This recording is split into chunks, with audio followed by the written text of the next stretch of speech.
A mission to support people who love their pets and the pets who love their people, ensuring these families stay exactly where they belong, together.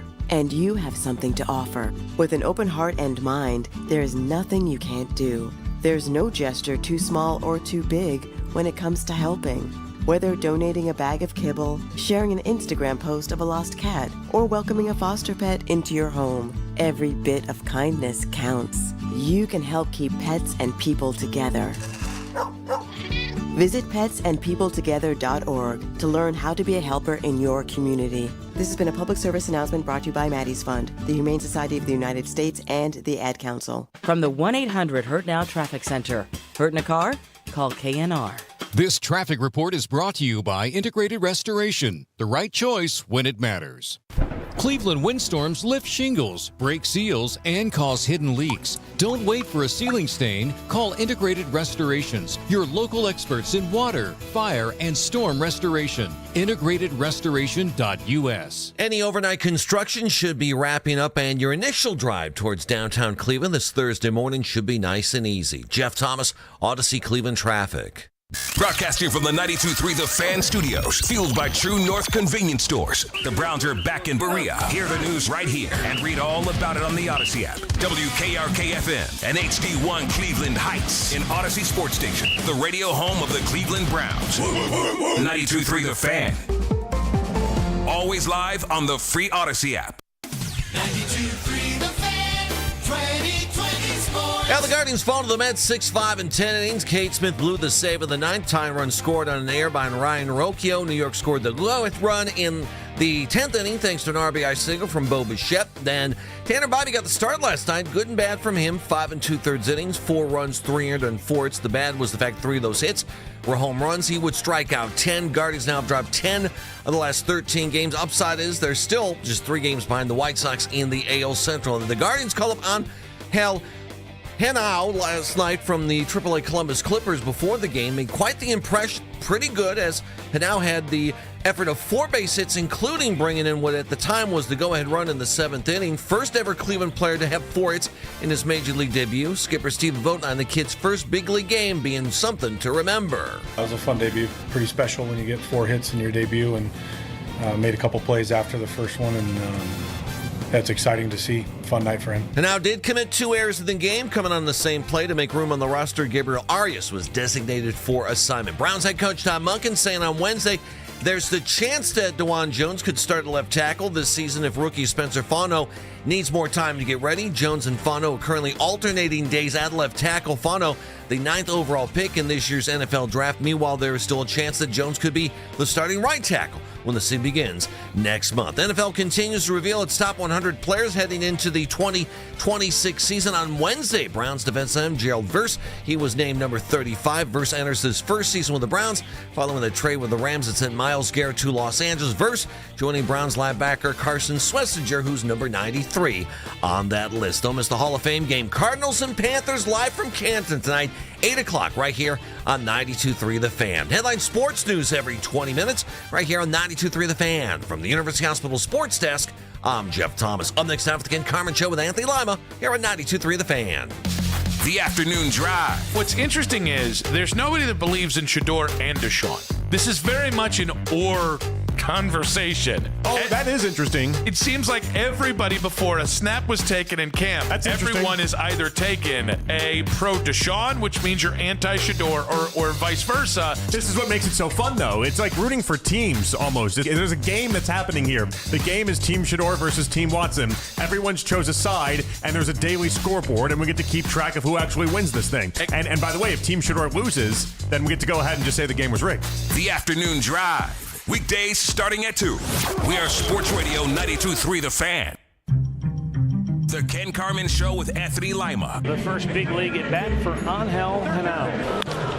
That's the first pitch into right center field for a base hit. And that got this crowd up on its feet. Angel Henao lines it into left field, and the Guardians take the lead. This kid's unbelievable. He's 4 for 4 in his big league debut, and he's put Cleveland in the lead. Bouncing ball.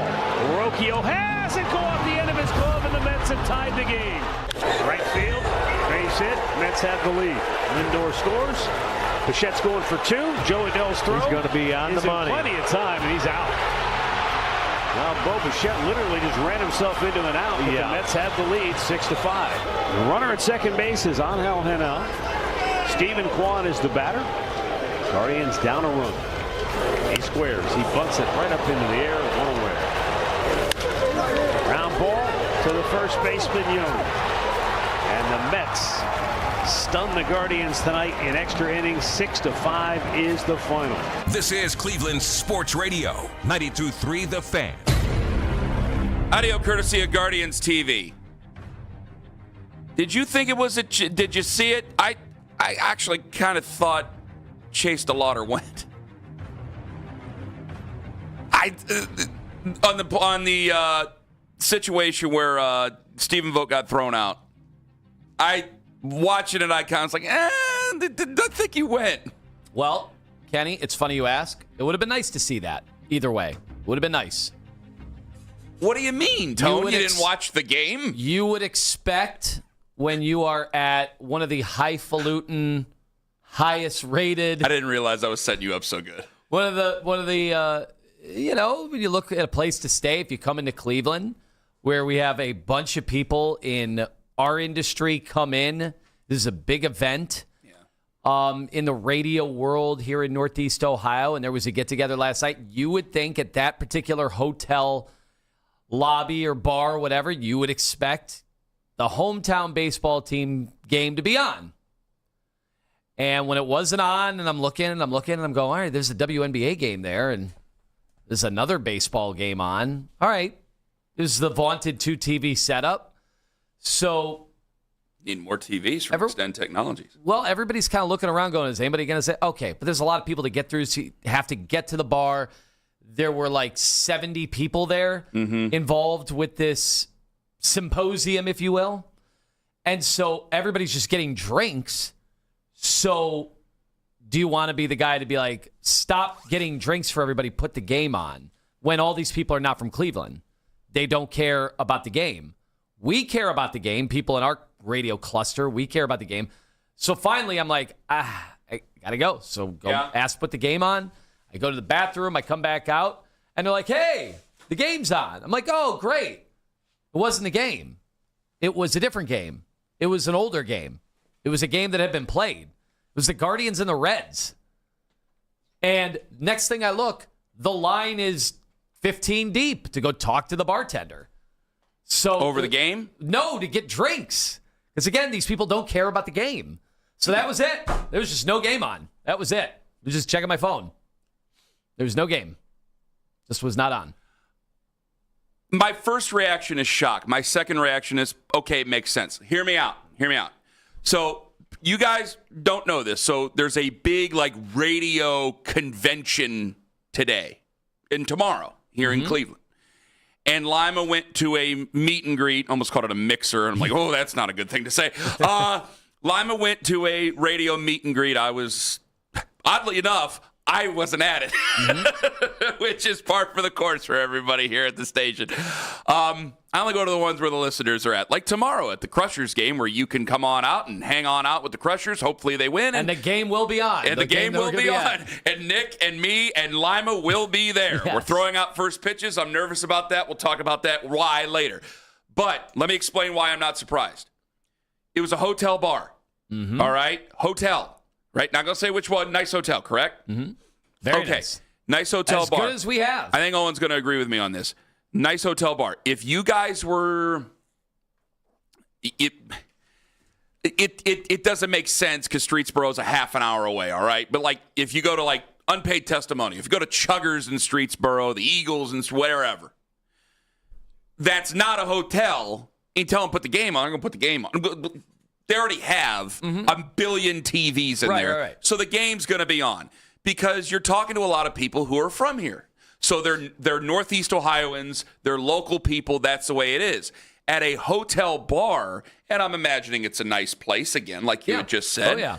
I just don't think I saw the bill after I cashed out. It better be a nice place. I think TVs. I think TVs are there only as something to look at while you're having conversation, and that's it. Like, I think that people go to bars in the surrounding area or even in Cleveland that are not hotels to actually see games and commiserate with locals and things like that. But this is a hotel bar. So I don't think it matters to them, and I don't think they care. And I think the people working there are like, hey, man, I got a bunch of people I got to make drinks for. I'm making money on this. I don't have the time. Because every time you ask a bartender to turn the channel, I mean, they act like they're defusing the bomb. Like, it is Keanu Reeves and Speed under the bus anytime they try to go change the channel there for you. But I just don't think they care. And they're looking at people from Philadelphia and San Francisco and Seattle and Houston, people from Houston, all over the country who are at this bar. And obviously those people don't care about the Guardians game. It doesn't matter to them. And so you got a line of people waiting on drinks. You probably have one, maybe two bartenders, but it's a hotel bar. Been to a lot of hotel bars, usually just one, and that's it. And it was taking forever. Okay. And there were more people coming in every 10 minutes. I'm surprised you got the channel changed at all. I know, and I don't understand. That's crazy. I do feel sympathy for you. I'd love to sit there and rub it in your nose, rub your nose in it and make you look bad. Frustrating. And then I'm wondering, well, why is that game on? Why are they broadcasting that game? Where is this? Is this a cheap parlor trick that they can go back in time and put games on from a different... Now, that would be funny if the TV was set up in 1994, and that's the cable catalog that is on. No, it was just... WNBA made the cut. WNBA made the cut. We heard the call. Was it on ESPN? That's what I was trying to figure out. No, I think it was Ion or whatever. I don't know. You know, they have the WNBA game package all over the place. Ion Television? Yeah. They have a very different television deal. There's games on Amazon Prime, and it's just all over the map. But who's the boss is? Yeah, but why would I'm having trouble understanding why there'd be a random the Reds game. What was the Guardians game on last night? That I can't explain. Was the Guardians game on national television last night in the local? Well, the Guardians local was playing an old game? Would that have been? Let's not act like we're mad that the WNBA was on. Allison Howard's going to join us at 7:20. That's right. And she heard the call. She did. It's just not. I feel bad for you. I feel sympathy. I'm just not surprised. Oh, people were watching a WNBA game, by the way. I don't know. I couldn't tell who was on. I don't know all the colors and the jerseys. You better learn now, buddy boy. I know. Well, we will. We're getting a pro team here in just about a couple years, and we got to get going. We're going to have to cover this stuff.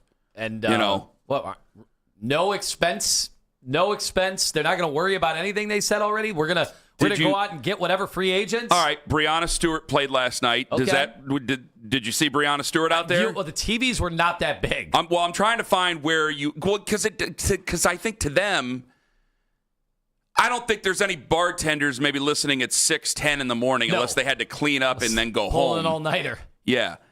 Okay, Kelsey Plum, she led for the Phoenix Mercury in scoring in a 96-82 loss. Did you see Kelsey Plum? Pretty famous person. Again, it was just the TV wasn't big enough. So even if the Guardians game would have been on. You're watching on one of them little portable ones from the 90s? You'd be very surprised. Especially at this hotel. Yeah, it's like...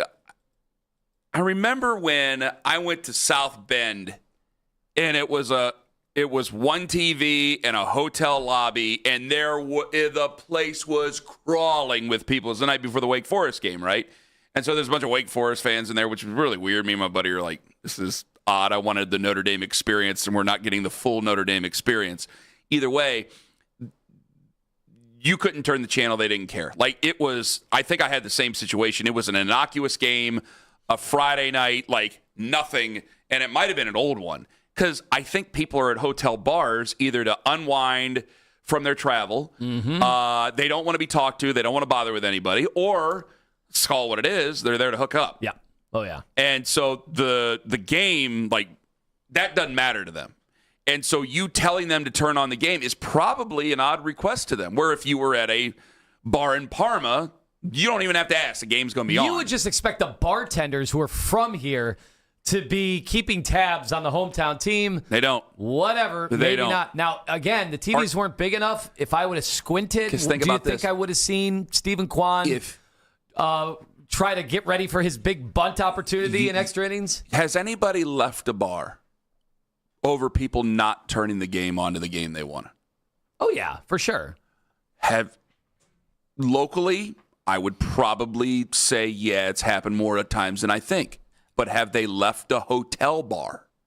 I don't think they do. It's like, well, we got you. What are you going to do? Go to another hotel bar? You don't know this city. Well, what are you what going if to do? Ohio State's playing on like Big Ten Network? Not every restaurant, not every hotel gets Big Ten Network. If you want to watch that game, you have to go somewhere else to watch it. Yeah, but that's the entire point of it, is that, like, Lima, when we went to Chicago, Lima famously had to watch Ohio State beat the brakes off of Minnesota. Like, we had to leave Wrigley Field early. It's the first game of the year. Friday we were night game, right? Yeah. Like, you didn't think that they were going to beat the brakes. Actually, it was kind of close there for a while. Close for a little bit. But, like, you really didn't assume they were going to kick the hell. You didn't really think they would kick the hell out of Minnesota. So, like, I rolled my eyes as hard as I could, but we didn't go to a hotel bar to watch that game.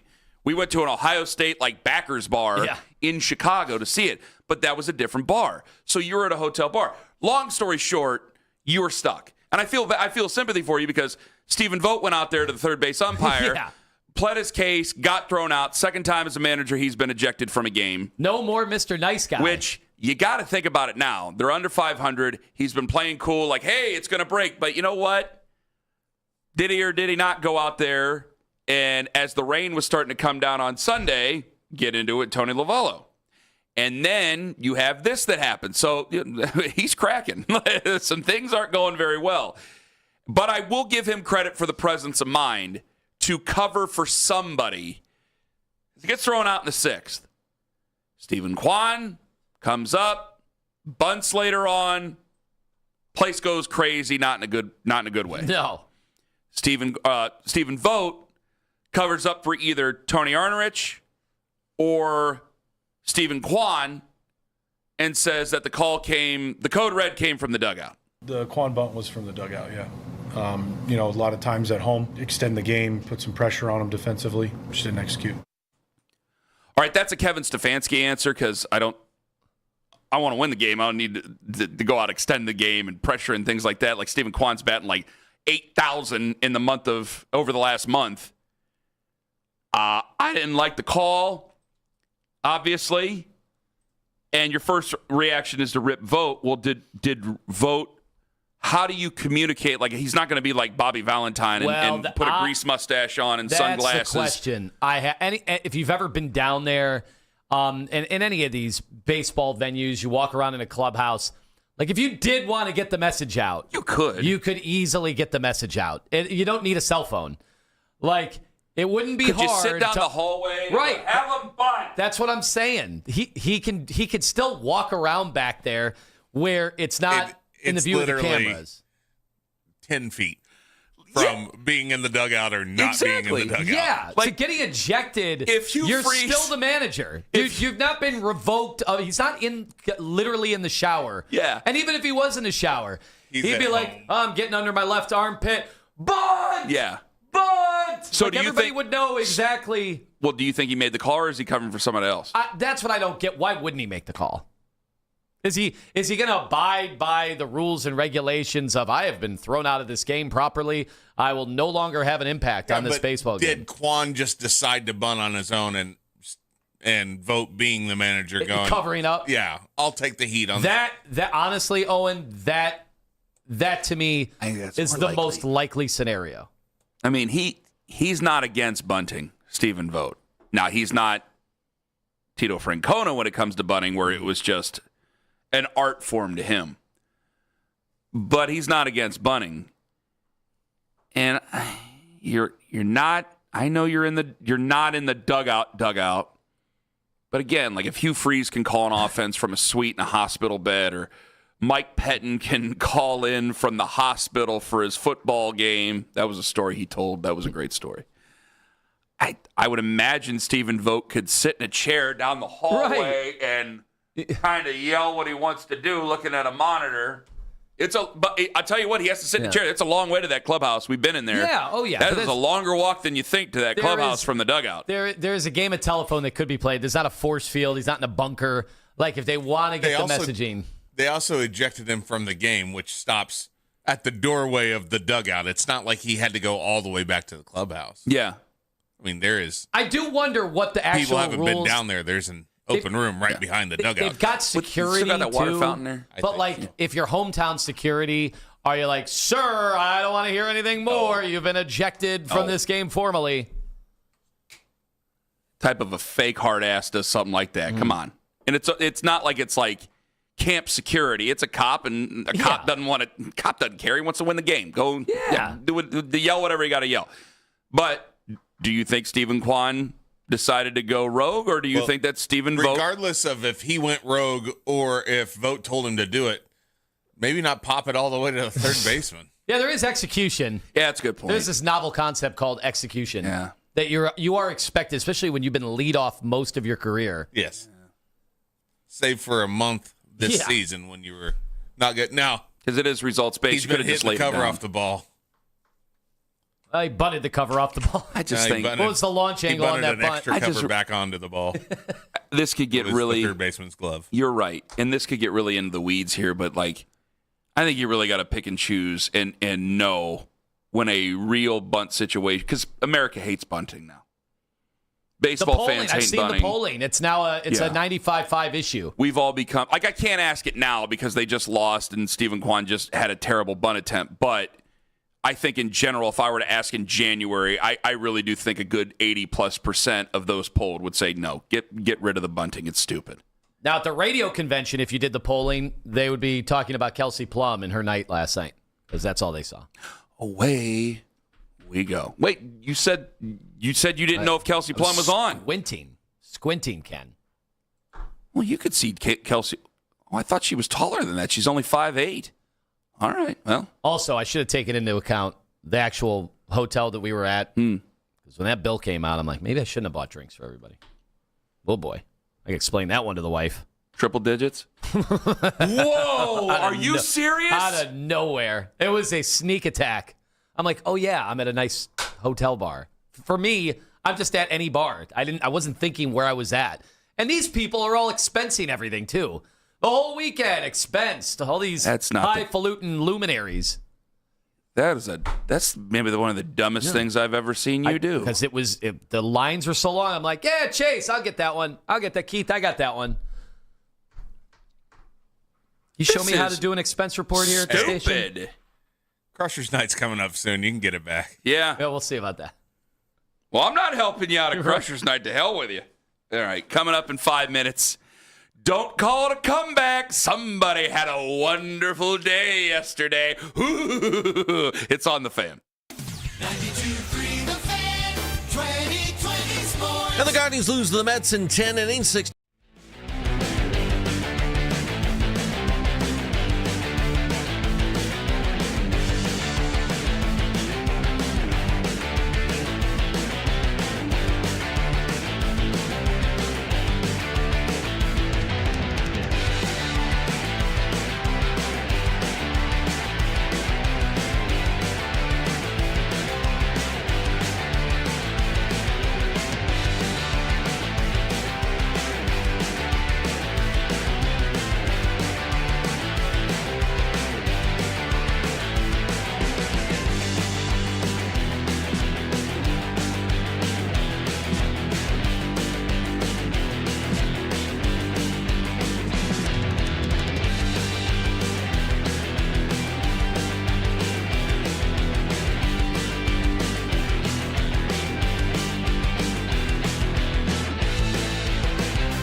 Aspen Saga, Bomberman, and more. Northfield Park Casino, the place that gives you more. Must be 21. Gambling problem? Call 1-800-589-9966.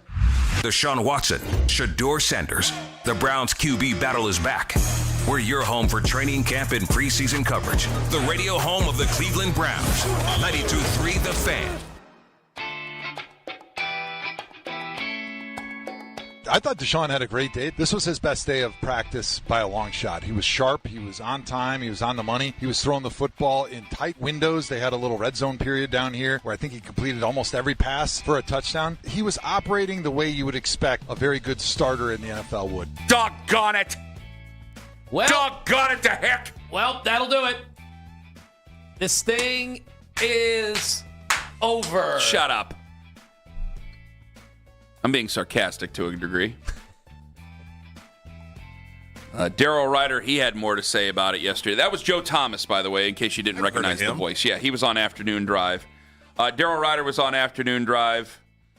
He is excited about the practice that Deshaun Watson had because he certainly picked it up from the practice that he had on Tuesday. Here's the dangerous one. Probably the best practice of camp for a 90-minute practice. I thought the quarterbacks were as good as they've been because they've not been good the first 6 practices. If they can do this going forward, I'm going to feel a lot better about that position group. The question is, can they do that? I thought Deshaun Watson did a great job right out of the gate setting the tone in the first 11-on-11. 2 quick hitters to Jerry Jeudy. Then he found Casey Concepcion after a running play, and that just really set the tone for practice. The 11-on-11, the 7-on-7, the ball was coming out, all 3 quarterbacks in rapid fashion. They were more decisive today than we've seen in this camp. Typically, I could count to 4 and 5, and both Deshaun and Shador would still have the ball in their hand. Not the case today. Denzel Boston and Casey Concepcion continue to look great. Jerry Jeudy continues to look like he's interested in what they're doing offensively. A very good day from my point of view from a practice standpoint. Interested. Doesn't make me happy. The football player's interested in doing football. That's good. That's the best compliment he's got in 2 years. Honestly, it probably is. I guess it kind of makes me happy, I guess. I mean, you want him to do well, so. Kenny, this is the Monken effect. He's transformed the quarterback room. They've knocked the rust off, wait a minute. And here we go. In that, you're saying what you're saying. I think you're trying to annoy me to some degree. But is that not what a football coach is supposed to do? That is. I want you to get to point A to point B, but if you can't reach point B, we got to find a new point B, and I got to help you find it, don't I? You're starting to get worried about the defense. 216-474-0092. Some of the best training camp headlines that we have, Training camp coverage powered by Expert Renovations and Consumer Tire. 92.3 The Fan. I was feeling better and better going into yesterday in practice that I was like, I think Shador could win this thing. Yeah.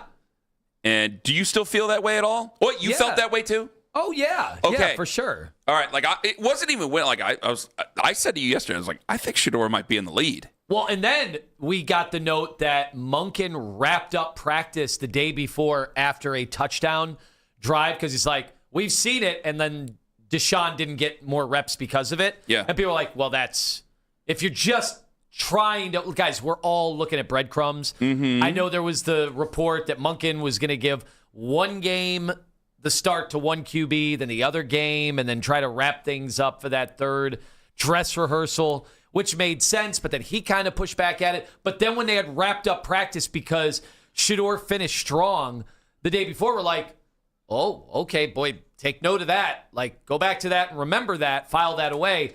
But then yesterday, Deshaun Watson has the all-time camp performance. Kenny, not since Polk High and Al Bundy with the 4 touchdowns did I think somebody could put together artistry. 7 touchdowns? 5 is a good day. 7 yesterday? 7 touchdowns What yesterday? did I tell you guys about these stupid trackers? Nobody wants to listen when it's their favorite quarterback, but when it's the other one, trackers don't matter. Because they never matter. Now, where did the They drive don't start? matter. They didn't start their own 20, right? Somebody I know very well has become awfully defensive over it, which makes me go, well, you're supposed to know better. Maybe it was your idea, but I digress. All right, let me go around the room real quick.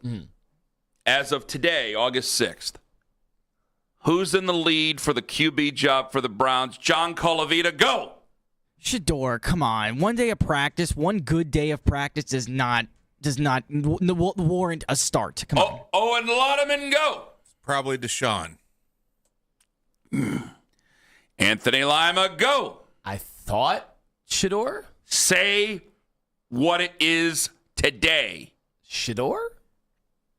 Say it like you mean it if you're going to say it. Pitching up at the end. That is, it did? Hold on, let me work on the pitch again. Shador? Sanders? That wasn't even better. I know what I want, but I know what I believe. Deshaun Watson. Well, hold on, come on. What? Come on, one day. Well, don't take my word for it just now. Let's hear Mike Garafolo, ESPN. I've been on this since February. I was at the scouting combine. I had people telling me Deshaun Watson's going to be the starter for the Browns. That's the worst kept secret in the NFL back in February. And then all of a sudden you started to see the way they played out in the spring and some of the answers that you got from the coaching staff and others there. It's going to be Watson, which is amazing because owner Jimmy Haslam had said before that they, quote, took a swing and a miss with Deshaun Watson. Made it seem like it was over. And now all of a sudden here's Watson coming back here. He's still got to fend off Shador and he's still got to practice well and play well in the preseason. But my educated guess is going to be Deshaun Watson. I'm glad he's the only one that's been on it since February. Finally, That's somebody Mike Garafolo. has the stones to say it. That's Mike Garafolo, ESPN. All right, who do we think is leading for the job? Because there's a difference between want and who we really think it is. I can want so many things. What I believe is a different animal. And what I believe is still as hopeful as I am that Shador Sanders steps up and takes this job. It's Deshaun, But isn't this what you wanted? You wanted Deshaun to start the year as the quarterback so Shador had time. No, you told me that No, 2 months ago. No, I didn't. No. I said I was willing to accept that. I said where it makes sense. I never said I wanted it. Absolutely not. I never, ever said I wanted it that way. Because Lima and I had an argument. I think it might have been with the guys in the afternoon, but it might not have been. I'm not going to put pressure on guys that it ain't there. Because I remember you and I had that discussion. Go, no. It's not what I want. I want Shador to start the season. But I said it's not the end of the world if he does it. I could see a world where Deshaun Watson starts the season because I do think it's better for everybody involved if if they're not going to go well, if the season's not going to go well. I'm talking about the fans. I think it might be better for the fans if they're going to make the decision and they're going to start, well, we're going to work it out one way or the other, and they just decide, all right, we're going to go with the veteran. I don't think it's the worst thing in the world if Shador is his backup to start the year. I think he'll play sooner than later, and that to me is okay. Like, I'm not going to be screaming and yelling and say Todd Monken is this, that, and the other, unless Deshaun goes out there and throws 4 picks against Jacksonville and sucks up the room and Shador Sanders takes off and ends up being a great football player. Because in the back of my head, I'm going to sit there and always wonder about what made you think this way or the other, because you're supposed to be the guy to fix all this because we fired the other guy. I said it was acceptable. I never said it was something I wanted. Absolutely not. Absolutely not. I know there's a lot of things that I say, but I know that for a fact. I know it. And I say it's acceptable, but what I want is Shador Sanders to start the season. But what I think I'm going to get is still Deshaun Watson starting the season. Well, you want to win the lottery. What are you going to get? Well, Kenny, you want world peace. What are you going to get? You want Shador. What are you going to get? And part of it is because I knew what excuses would come flying from a certain segment of the fan base, but I could understand the thought process of allowing the line to gel before and the rookies, even though maybe Denzel Boston doesn't need to gel. Maybe he's just going to hit the ground running. My God, the way people are talking about him and the stuff we've seen from camp. I mean, it's highlight after highlight after highlight. But you know how it is. Like, if Shador started week 1 and struggled and the offensive line was taking a month to really take shape, which sometimes he can, then you know that there'd be people going, maybe it would have been better off had he have come in relief. Because nobody really thinks Watson's going to play it out 17 games, like start the season and finish the season. No. He has given us no reason to have that kind of faith in him. And I also believe that a veteran coach is going to want to go with the veteran. Now, I do have a theory about the more talk about Dylan Gabriel, it might be a good thing for Shador Sanders, and I'll talk about that coming up at 8 o'clock. I know that seems to be crazy to some. Let me explain at 8:01 on the Fan. I promise you that. But as of right now, what I want and what I think are going to happen, it's not even as of right now. what I want is Shedeur to start. What I think is going to happen is still what I thought was going to happen since February, that Deshaun Watson is going to start this year. 216-474-0092. Prove me wrong, Cleveland. Also coming up in 5. When I say it's not a knock on Miles, I mean it. But Jared Verse has given us what we've been begging for the last decade. It's coming up in 5 on the Fan.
U.S. Well, they say the early bird gets the worm, and maybe that's the approach you have to take on this Thursday morning, because right now, if you're making your way towards downtown Cleveland, no problems whatsoever. Jeff Thomas, Odyssey, Cleveland traffic. Talk sports deep into the Cleveland night. Overtime with Jake Volnick. Weeknights at 7. Sports Radio 92.3 The Fan. No, I don't change nothing about who I am or my approach towards the game. I study the same, I work the same, and I talk the same. It's just who I am, and I keep everything the same. I just different location. Ladies and gentlemen, new Browns defensive end Jared Verse. Well, I think it's going to be mic'd up the entire season. Yes, more than likely. That was from NFL Network. In an interview, I'm imagining with Brian Baldinger. Yeah. There we go. Is he still in Town Hall of Fame games tonight? I would imagine. Probably be on Compass. Well, he's probably in. He probably stayed the night here. Yeah. Kenny, how was he pumped at the are you? hotel bar? No, damn it. Should have been. Okay. Are you? How pumped are you for football tonight? There's going to be a kickoff. There's going to be two teams. I have a little bit of it on, but I'll I'll probably not recognize many of the players. I'll probably check out a little bit on NFL Plus in the morning, and that's about where That's goes. it. You're not into the pageantry, the pomp, and I am, but I got things I got to do. So I got Guardians play at 1 o'clock today, but there's other things that needs to be done, and it is the first preseason game, and that's great, but there's other things that need to be done. But if you want to listen, is it on our station? Oh, yeah. Coverage starts at 8. I didn't want to sit there and start. I never know until it really gets going. So, yeah, you can listen to it tonight as you're driving around. That was Jared Verse on NFL Network. Here is Trent McDuffie. Do you know who Trent McDuffie is? I remember O.J. McDuffie. O.J. McDuffie is from here. Northeast Ohio legend. He ended up playing for the Miami Dolphins. Northeast Ohio legend, like you said. Trent McDuffie is Owen, He was a cornerback for the Chiefs, but now he's with the Los Angeles Rams. Yes. And Trent McDuffie, he was on Super Bowl champ. Bussin' with the Boys. And this is what Trent McDuffie said, not about the acquisition of Myles Garrett, the loss of Jared Verse. I remember when Myles Garrett got traded. The news broke. Sean McVay told the team, and we went into our DB meeting, and we didn't even meet. We just talked for hours straight. Coach was just like, "I'm gonna open the floor. Just get your feelings out." Obviously they lost Jared Verse. Jared Verse was a huge part. Guys loved him. I could tell. Dude came to work. He had high energy. He was loved. And I know that kind of hurt a lot of guys. It's so interesting to hear you talk about the DB room taking an hour to have a conversation when the result of your team is you got Myles Garrett, who's the reigning defensive player of the year. Yeah. What came out of that conversation? How were the emotions of the other guys that have been here longer than you and had known Verse for so long? That's one of my favorite moments from even just being on the team was Sean McVay standing up with Jared Verse in the room, saying what happened, letting Jared Verse get up and say a few words, and every single guy went up to Jared Verse, shook his hand, gave him words of encouragement. Guys weren't even excited, knowing you have Myles Garrett coming to the team. I heard the news, I started smiling, I looked around, I was like, oh, everyone's like, whoa, Jay Verse? You gonna let him go? And I was like, that's special. Right there, off rip for me, I was like, there's something here about just how tight-knit this group is. Feels like college. It really feels like a home. Audio courtesy Bussin' with the Boys. That's Trent McDuffie talking more about the loss of Jared Verse than the acquisition of Myles Garrett, who could be the greatest to ever do it by the time he's all said and done. Hard not to fall in love with Jared Verse. Everybody's fallen in love with Jared Naturally, when you lose a guy like Myles Garrett and you have to trade a guy like Myles Garrett, and you bring a Jared Verse back, we're going to throw those expectations on him, really overly fall in love. There's the honeymoon period there, and you've warned us about that, and I agreed with you at the time. We got to be careful about our expectations. Give me 10 sacks and give me that leadership, because he spoke to Spencer Fano. Apparently, he made Spencer Fano wants to put in the work. He's already better than Jed Wills, for crying out loud. Spencer Fano wants to put in the work with Jared Verse, make himself better. Todd Monken spoke about it yesterday. Here's what Monken said about Jared Verse, the veteran, even though he's only going into his third year, working with the rookie. Oh, it was really cool. I walked up to Jared after that. I said, man, we're so lucky you're a Brown. How cool is this? Because he's not only a great leader, he works his rear end off every day, and after practice, he's trying to get Spencer better. And I watched it. I stood right behind it. And I'm listening to what he's talking about. And it was bang, bang, bang, bang, bang. It was 5 reps in a row of his footwork, and then talking through what he was going to do. And how he could redirect, and how he could use his hands and punch. And it was like within 5 reps, I saw it. I saw Spencer get better. And it was him teaching him like he was a coach. And it was awesome. I want to ask you a question, and I don't know if I want to make my point yet because this is something that I know. To hell with it. I'm going to ask the question. Here we go. How many games do you think they're going to win this year? It's a 4 or 5. How many games did you think they were going to win with Myles Garrett? 6 or 7. How much of a difference does that matter to you in the long run? This year was never going to be about this year. Okay. Yeah. They won 5 games last year, set the record. Set record for sacks. It was great the year before. They won 3 games. Whew. Does leadership matter more to this team? The 2026 Browns. I already don't like saying it. He's turning around in the other room. I'm doing it. The hell with it. Does leadership matter more to this team, the 2026 Browns, than the stats? Somebody in terms of a rebuild? Because you're basically saying it's a rebuilding team and this year doesn't matter. That's what I'm saying. So you're like building a culture That's and that what stuff. I'm saying. Okay, I'm actually not going to disagree with you about that. But in the end, if Jared Verse is like only half the player Myles Garrett is. Well, wait a minute. If this team, like, if this team, because there is young talent on this team. I'm not as over the moon with some of the guys as Nick seems to be, but that there's young talent on this team, and I think that you do have some of the building blocks to success. I know what you're saying. Okay, I'm not gonna. But I'm I got to not explain killing you. myself because people are always coming in. I'm surprised you didn't just pounce on me and make me look like the biggest idiot who ever lived on Cleveland radio. But I think some people, if they read between the lines, they'll be like, "Oh, you're kind of damning them with faint praise because it's not. You're not really giving them much of a shot this year." But I do this all the time, and so that's why we're looking for fallbacks. We're looking for optimism. We're looking for things.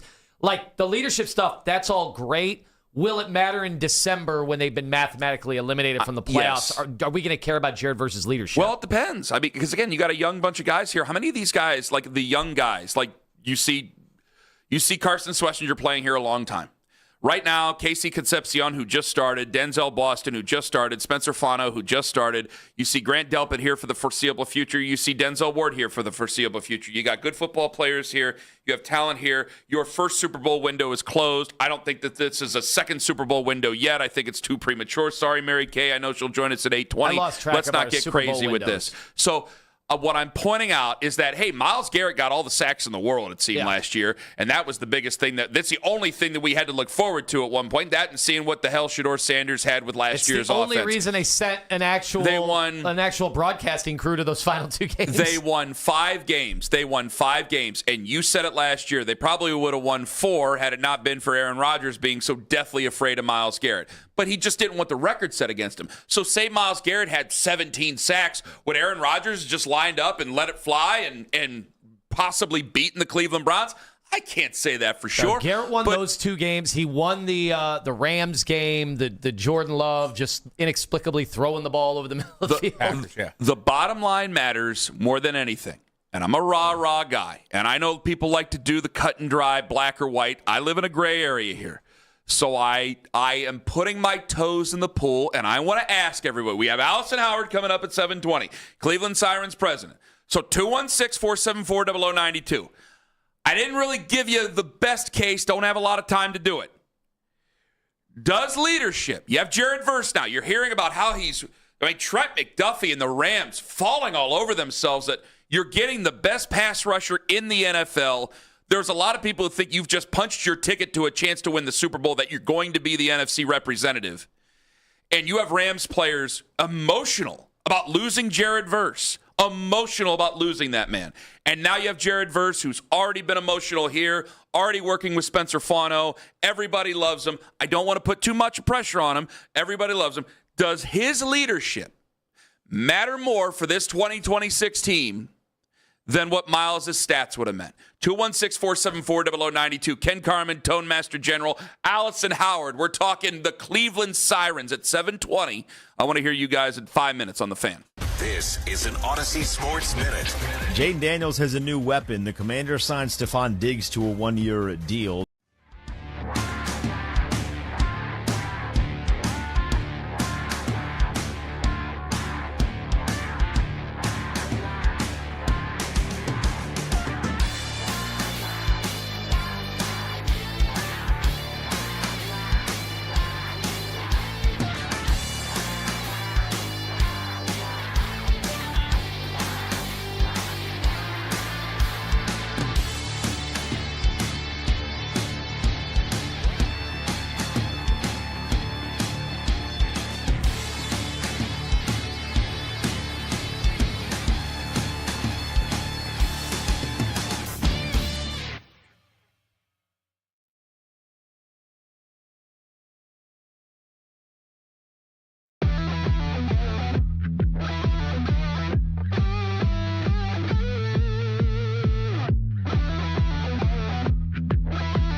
live from Canton tonight, 8 o'clock right here on 92.3 The Fan. Headline sports news every 20 minutes right here on 92.3 The Fan. From the University Hospital Sports Desk, I'm Jeff Thomas.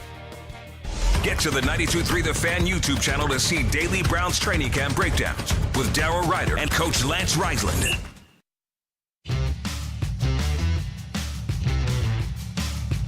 How many games do you think they're going to win this year? It's a 4 or 5. How many games did you think they were going to win with Myles Garrett? 6 or 7. How much of a difference does that matter to you in the long run? This year was never going to be about this year. Okay. Yeah. They won 5 games last year. Set record for sacks. It was great the year before. They won 3 games. Does leadership matter more to this team? The 2026 Browns. I already don't like saying it. He's turning around in the other room. I'm doing it. The hell with it. Does leadership matter more to this team, the 2026 Browns, than the stats? I'm feeling nervous because I threw that question out there. Did you think you were going to get eviscerated? There are a lot of people who agree with me. Okay. It is scary to me. Guys, I'm going to play the long game on this. This is a long game theory because I'm telling you, by the time December comes around, if I'm saying they can win 6 games and that's where it is, and you're saying 4 or 5, there's going to be a lot of you on a Browns Monday going, what'd you say about that leadership, Ken? What are you saying there? Well, you know that's dummy. I'm telling you, that's I'm playing the long game on measured. this. I'm not trying to kill you because this is something I think I'm right about in 2028. Right. That's what we'd be banking on is that young nucleus that either the quarterback emerges this year, maybe Shador. Maybe we talked about leadership, by the way, and this is no sarcasm, no me trying to get anybody going, no battling with any radio show host in town. I'm being dead honest here. By the end of the year, if like Shador Sanders was actually hitting his stride and Monken has done wonders with the offensive room, and we have seen steps, and we've seen these electric receivers in Boston. I mean, I getting texts yesterday. Mike Evans. Give Mike Evans text about Boston yesterday. Okay, and KC Concepcion, maybe he is this dynamic, and all of a sudden Monken's like got all the pieces working. He's really the madman in the lab, getting all this stuff together. Maybe our quarterback is showing leadership. I mean, we've discounted that in not because we don't think Shador could be a leader, but you got to be a starting quarterback. You can't do the Jameis Winston thing and be the backup. Took the words out of my mouth, man. So now you got leadership on offense. Now you got leadership on defense. Like, this is the plan, right? And that's why Jimmy Haslam, he might say he's taking the over this year. He's not expecting playoffs this year. No. But the next year he is, because that's the NFL. You better be able to do this in 2 years. I cannot believe how many people agree with me on this. And why it scares me is that we are still in the honeymoon phase. But that's a glorious place to be. And that's fine to say on, what is it, August 6th? Uh-huh. But October 31st, that's what, if Jared Verse has 2 sacks, I don't even think the win total matters. I think if Jared Verse has 2 sacks and Myles Garrett has 12 sacks, the situations we can do all the explaining we want about how the Rams are set in this place and the Browns are set up for this. But that Monday morning, you were totally distracted by somebody else who walked into the room over there. I said that. I said I got to play the long game. I said in December, if they go out there and they lose one of these games and it's like he has 8 sacks and Myles Garrett and the Rams are 12 and whatever, and they look like they're just getting ready for the Super Bowl. Like, I'm gonna catch hell. I know I'm catching hell in December for this. Well, believe me, I've put the bullets in the chamber. And you should, because I said it, and I have to own it. But I also want to say I'm playing the long game on this. Like, I go back to it, and I know I said, well, preseason matters, because I'm trying to find a team that has guts and heart, and we've missed it in the biggest position possible. And while Myles is a good dude, never had a crossword with him, nice to the kids, whole deal. I do think he stared us down in an event once. No, he was mad because he was there. He was fine with us. So he's staring everybody down. We are on down. good terms with him. Yes, you nut job. you are more perceptive about those things than I am. But I'm just asking, if we're not going to win many games, do you want, because don't act like you didn't say, like, what is this about? Is this about the glorification of one guy, or are we actually trying to be a good football team? You brought that up late last season. You did. You said you had to ask that question, Yeah, it Anthony. was odd. I mean, the whole final stretch of the season where on TV, the only thing the broadcasters cared about was the Myles Garrett sack record. I will get to the phones here in a second. It's the only reason that we had the A team or B team on some of these broadcasts. So here's Devil's Advocate, and then we'll get to the phones and social media reaction brought to you by Scheiben Jewelers, Cleveland's premier jewelry store. CD says people are talking about Verse changing the culture in the same way they talked about Jarvis Landry changing the culture after the speech on Hard Knocks. Find a quarterback. You said, they don't fall for trees. I can't get them right now. Who was I supposed to get? There was no trade up this year. I have who I have, and one of them is basically a pariah to Browns fans that apparently they booed the other day. I don't even know if that's true, but you hear that stuff. And the other one is a guy that, hey, is a really, really likable guy, but also I'm not going to say what I don't believe, and I think we're looking for a quarterback in 2027. I want him to do well, but what I want and what I'm going to get are probably two different things. And then you got Dylan Gabriel, which I think is better for Shedeur Sanders, and I'll explain that coming up at 8 o'clock. 216-474-0092. So if I can't get a quarterback, I can't not still try to build a team. They can't just exist because I don't have a quarterback. That's not the way to do it. We've done that before. But are we willing to set through it? Because you're not going to get the payoff of this conversation for at least a year, if not more. Two. Right? I'm doing two. Take yourself, Ken Carman, out of it. If you were just Kenny that works at the stone quarry, right, that's breaking rocks, are you willing to set and wait for 2 years? No. But if I'm Kenny, who is, and this is going to be a little bit elitist, if I'm Kenny who works back at the stone plant like I did back in the day, and I haven't been around football teams, and I haven't been around coaches and talked to coaches and talked to guys who actually have moved people's emotions and made them better players and better people, I wouldn't believe that. It's just like, just give me the stats, man. Just give me stop talking about all this crap. SPK. That isn't going to happen. I want to know the real stuff. Because guys like Jared Verse, I'm telling you this, like what CD says, guys like Jared Verse makes it easier for the quarterback, whoever that is. That's what I'm saying. Like, if you don't have that, then I got to put everything on that new quarterback, and I got to go, hey, you got to lead this football team, and you got veterans on this team who might be looking at you going, whatever. You got to lead this football team that hasn't not been just not good over the last couple of years. They've had a very bad history for 30 years, and you have to be a savior of this franchise. And what did we do with the last guy? We gave him the keys to the building way before he could deal with it. Way before he was ready for the mantle of leadership. And he's admitted that himself. A guy like Jared Verse makes it easier for him. A guy like Schlesinger makes it easier for him. A guy like Grant Delpit may very well make it easier for him. Denzel Ward as well. So I want to make this as easy as possible, not just with good players, but with good guys who are not just, they don't have to sit there and be choir boys, but they got to go out there and be the type of leaders that we need them to be to make it easier for. If it's Shedeur, wonderful. If it's some guy playing in college, Julian Sayin, CJ Card, Lenoris Sellers, etc., even better. Fine. Well, not even better, because that means I got to probably give up draft picks and 2 draft picks, but you get what I'm pointing out here. So a guy like Jared Verse makes it easier. Did Myles Garrett make it easier for Baker Mayfield? I don't know. Remember the Mary Kay article about basically it was him or me? And now we don't have either. Funny how that works out.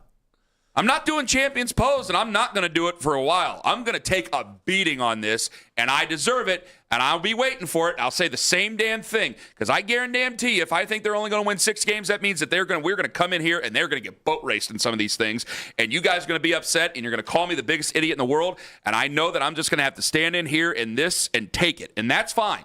I'm playing the long game on Jared Verse, damn it. Dominic in North Homestead, you're first up in the fan. Hello.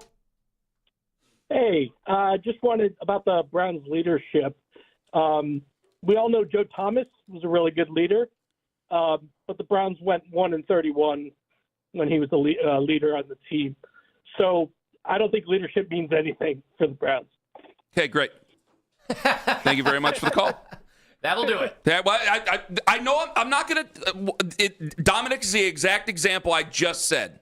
What you asked me about Stone Plant Ken. Well, and it's that's going to be 98% of our listening audience are people that haven't been around football teams, every day like you have. That's just, I don't know if the Browns are going to get the benefit of paying this thing off in 2 years.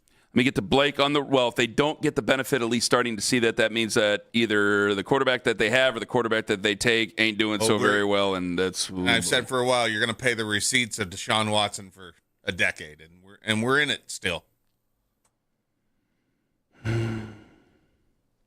Blake on the road, you're next up on the Fan. Hey, good morning, guys. Hi, Blake. I do think leadership and culture is most important for this year's Browns team.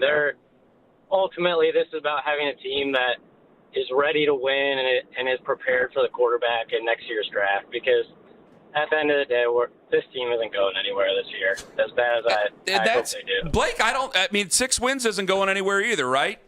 Right? When I said 6 wins, so I'm not going to disagree with you. I know Lima's chuckling over there, but remember, did you listen on Monday by any chance, Blake?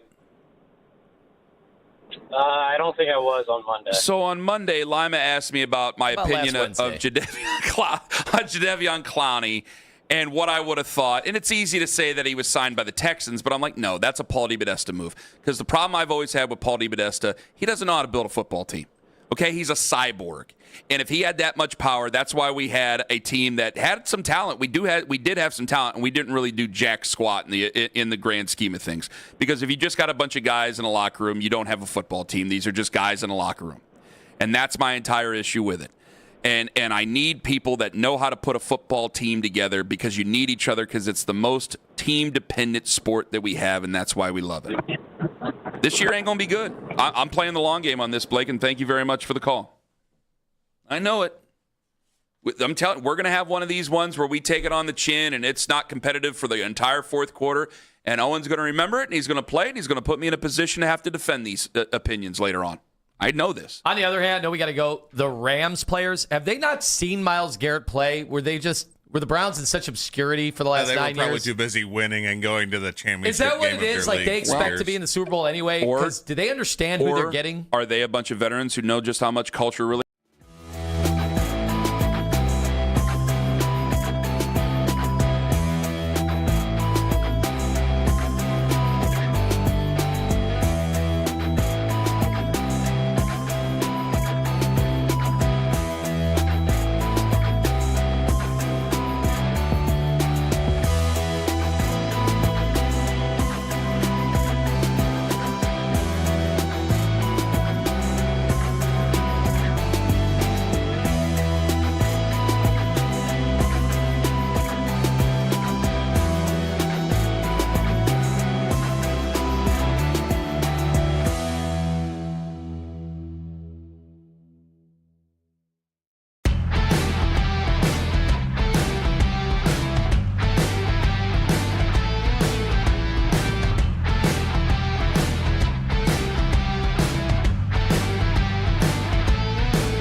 Meanwhile, there also is the chance that Jones could end up being the starting right tackle for the Browns this season. Don't miss the Hall of Fame game, Cardinals and Panthers, live from Canton tonight, 8 o'clock, right here on 92.3 The Fan. Headline sports news every 20 minutes, right here on 92.3 The Fan. From the University Hospital Sports Desk, I'm Jeff Thomas.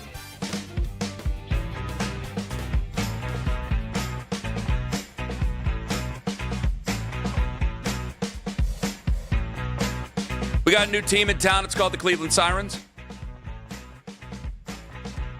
Lima's excited. I'm excited. The people of Cleveland are excited. This is the only problem is we got to wait like almost 2 more years. I know. It'll go about like that. But did you see the lines and the gridlock downtown for this announcement the other day? It's going to be a lot of fun.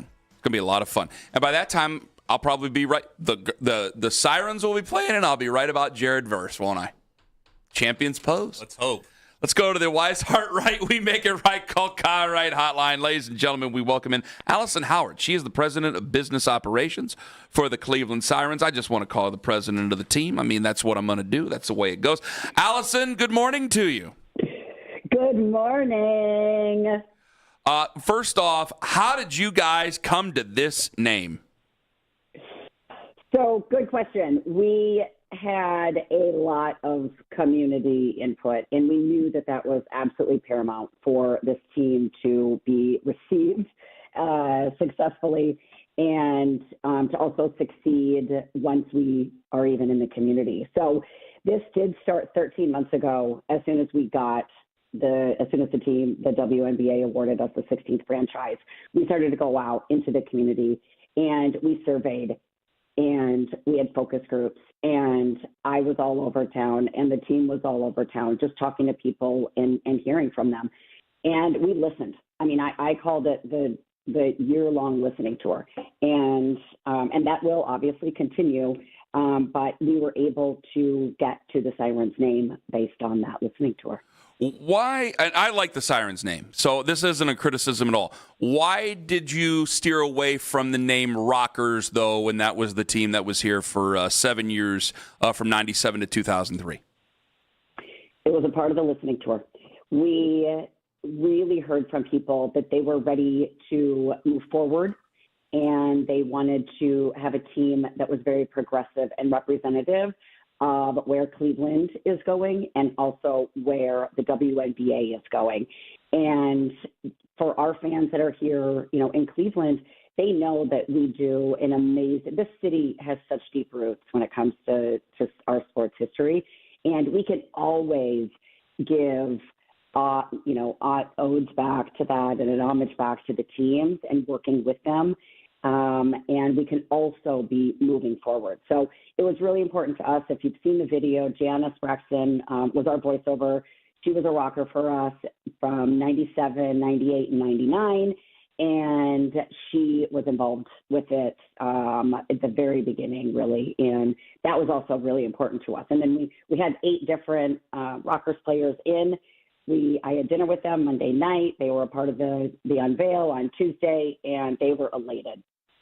Allison Howard joined us on the hotline. Just curious how much input. I know we always say we come to these decisions collectively, brainstorm. You talked about this listening tour. In the end, was there any input from Dan Gilbert? Does somebody get the final say in all of this, Allison? Really no. I mean, Dan is obviously still very involved. The Gilbert family is very involved. Grant Gilbert is very involved. I mean, he and I were up on the stage together on Tuesday, and they are great thought partners. But it was not one person that ever just had the vision, and we had to work towards that. It really, the way that we work at Rock Entertainment Group with Nick Barledge, our CEO's leadership, it is very collective, and that is a huge reason of why we believe we are so successful. So we certainly want to continue that tradition with the Sirens. So, Allison, it's interesting. Day of and maybe a week before, we're doing our own brainstorming, and we're talking to people and wondering, all right, will this be a situation where the colors are going to be the same as the basketball team, the Cavs, or is there going to be a distinguishable difference here? And I thought it was interesting how you made it a point to say, look, this is not going to be the Lady Cavaliers. Why was that important for you to have this team set completely apart from the Cleveland Cavaliers? That came out in full force from these conversations was we don't want to be associated with the Cavaliers in a negative way. We want to live independently, and that means everything from the team name to the team colors. Now, of course, the Cavs are amazing. I mean, our players are a huge part of the success of this city. I mean, Don is always talking about how much he loves Cleveland. Evan's talking. I mean, all of our players talk about how great Cleveland is. But this demographic is very different. I mean, we've eclipsed over 10,000 season ticket members in it was by the end of the day on Tuesday. So less than 24 hours after announcing the team name. And already it's only 30% is crossover of our Cavs, our Monsters, and our Charge team. And we expect that to decrease. A lot of the other teams, the Valkyries, who are very successful out in the Bay Area, are in that about 10% range. And that's really where a lot of these successful WNBA teams are going, is it is its own independent group of fans. Allison Howard joining us here on the show. She is the president of business operations for the Sirens. Now, I like that you've decided to go, not make it, wine and gold or Lady Cavalier. I just like it way much more. Have your own identity. You could be under the same umbrella with Rock, but still do your own thing there. The merchandise, because, I kind of want to know, when is there a plan on when the uniforms get unveiled? Oh, yeah. Well, and also we eclipsed 6 figures of merchandise in the first couple hours of opening up the team store. And there is new drops that are coming on Saturday that were not available at Pinecrest, at Center Court in Rocket Arena, or online. Our Fan Fest, again, is at Edgewater Beach from 12 to 5 on Saturday, free, open to the public, super fun for everybody. It's going to be face painting and DJs and basketball court and food trucks and all of it presented by Progressive Insurance, which is our jersey patch partner. And we are working with Nike actually right now for 28. We do have to work on it about 18 to 24 months in advance. So we are just getting started with those designs. Allison Howard joining us right now. That is exciting. I'm writing this down for my 2 toddlers and everything. I am curious. We've had expansion in the WNBA, and it's interesting. Anytime I catch any negativity for bringing up the WNBA, I say, well, there was a $1 billion TV deal. You've got this expansion. You see where the money is going to. That tends to matter in the business world and in sports. And a few years ago, I kept telling everybody who would listen that, we always talk about market inefficiencies. Well, women's sports was a huge one. Look at how many smart, rich people are throwing their money behind women's sport. I don't understand why I need to keep explaining this to people. Are you being met with any of this rigidity out there in the community? I know people are excited when they see you, so maybe you're not catching the same stuff I am, but I don't understand why I need to keep explaining these things in the year 2026. What is that's a very interesting topic to discuss. And I just had it with Deloitte when I was in the WNBA All-Star in Chicago, because Deloitte has pages and pages and report after report of why investing in women's sports is a smart business investment. And I said this on Tuesday.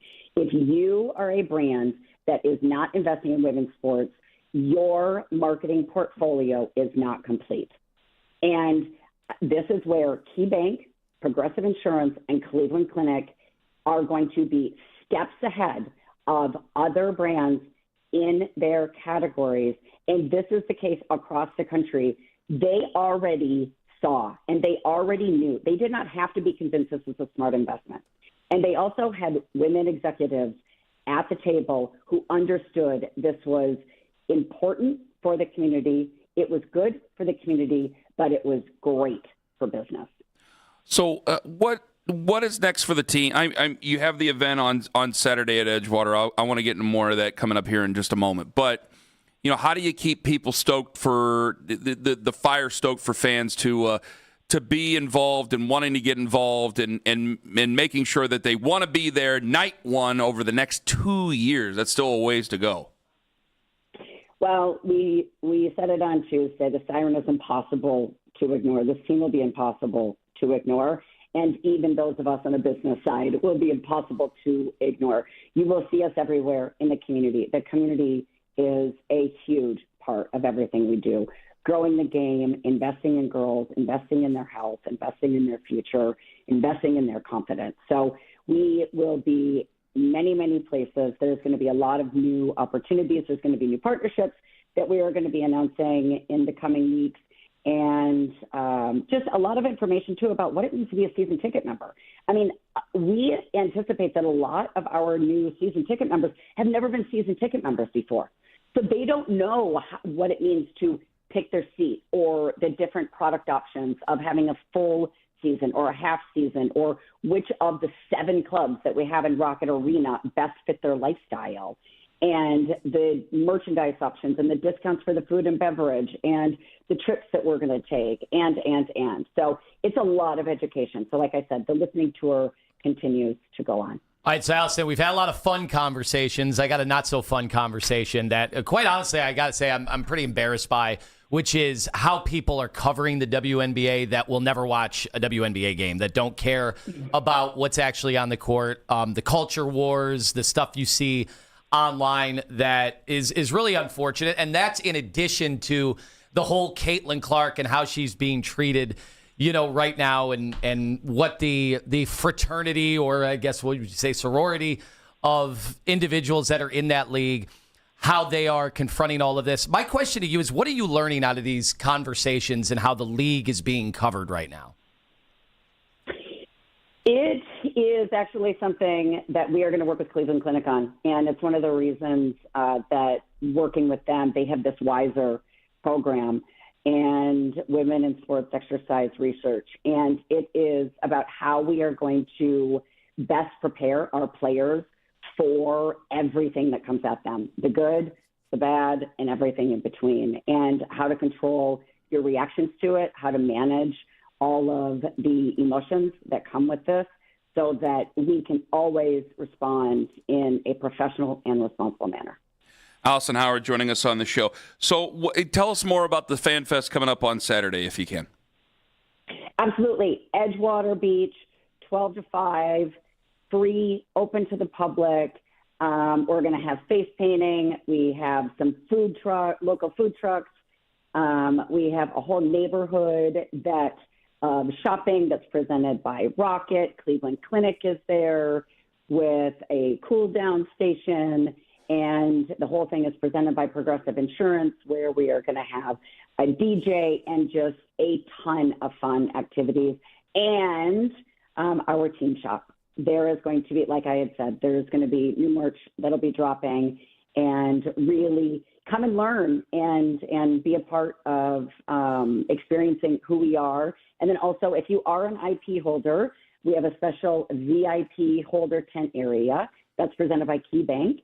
And if you're not, go to clevelandsirens.com, and for $28, you can start to get in line, and we will talk to you about what it's going to mean to be a season ticket member. And I imagine when the Monsters, Cavs, and Charge season starts, there'll be merch available at those games as well?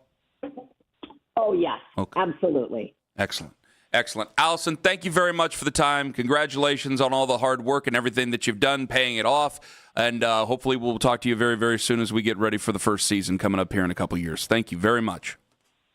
Looking forward to it. Take care. Allison Howard, President of Business Operations for the Cleveland Sirens. On the Wise Heart Right, we make it right. Call Kyle Wright Hotline. Now, we got Mary Kay coming up at 8:20.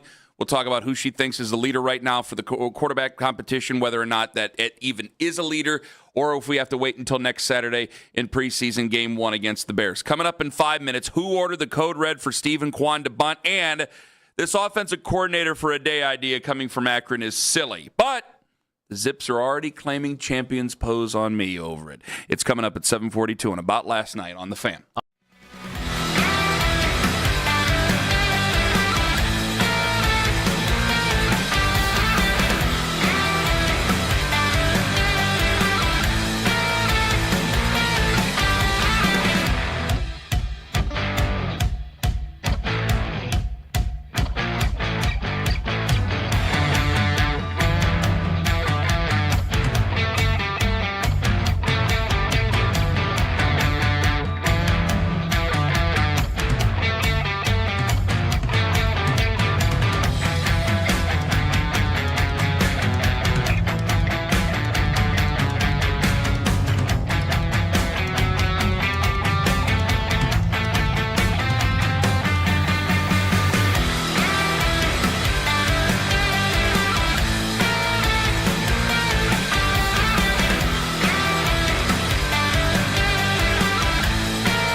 massive customer appreciation party. Got food, autographs, games, and of course, giving away a free set of tires. Get the details now at 923thefan.com.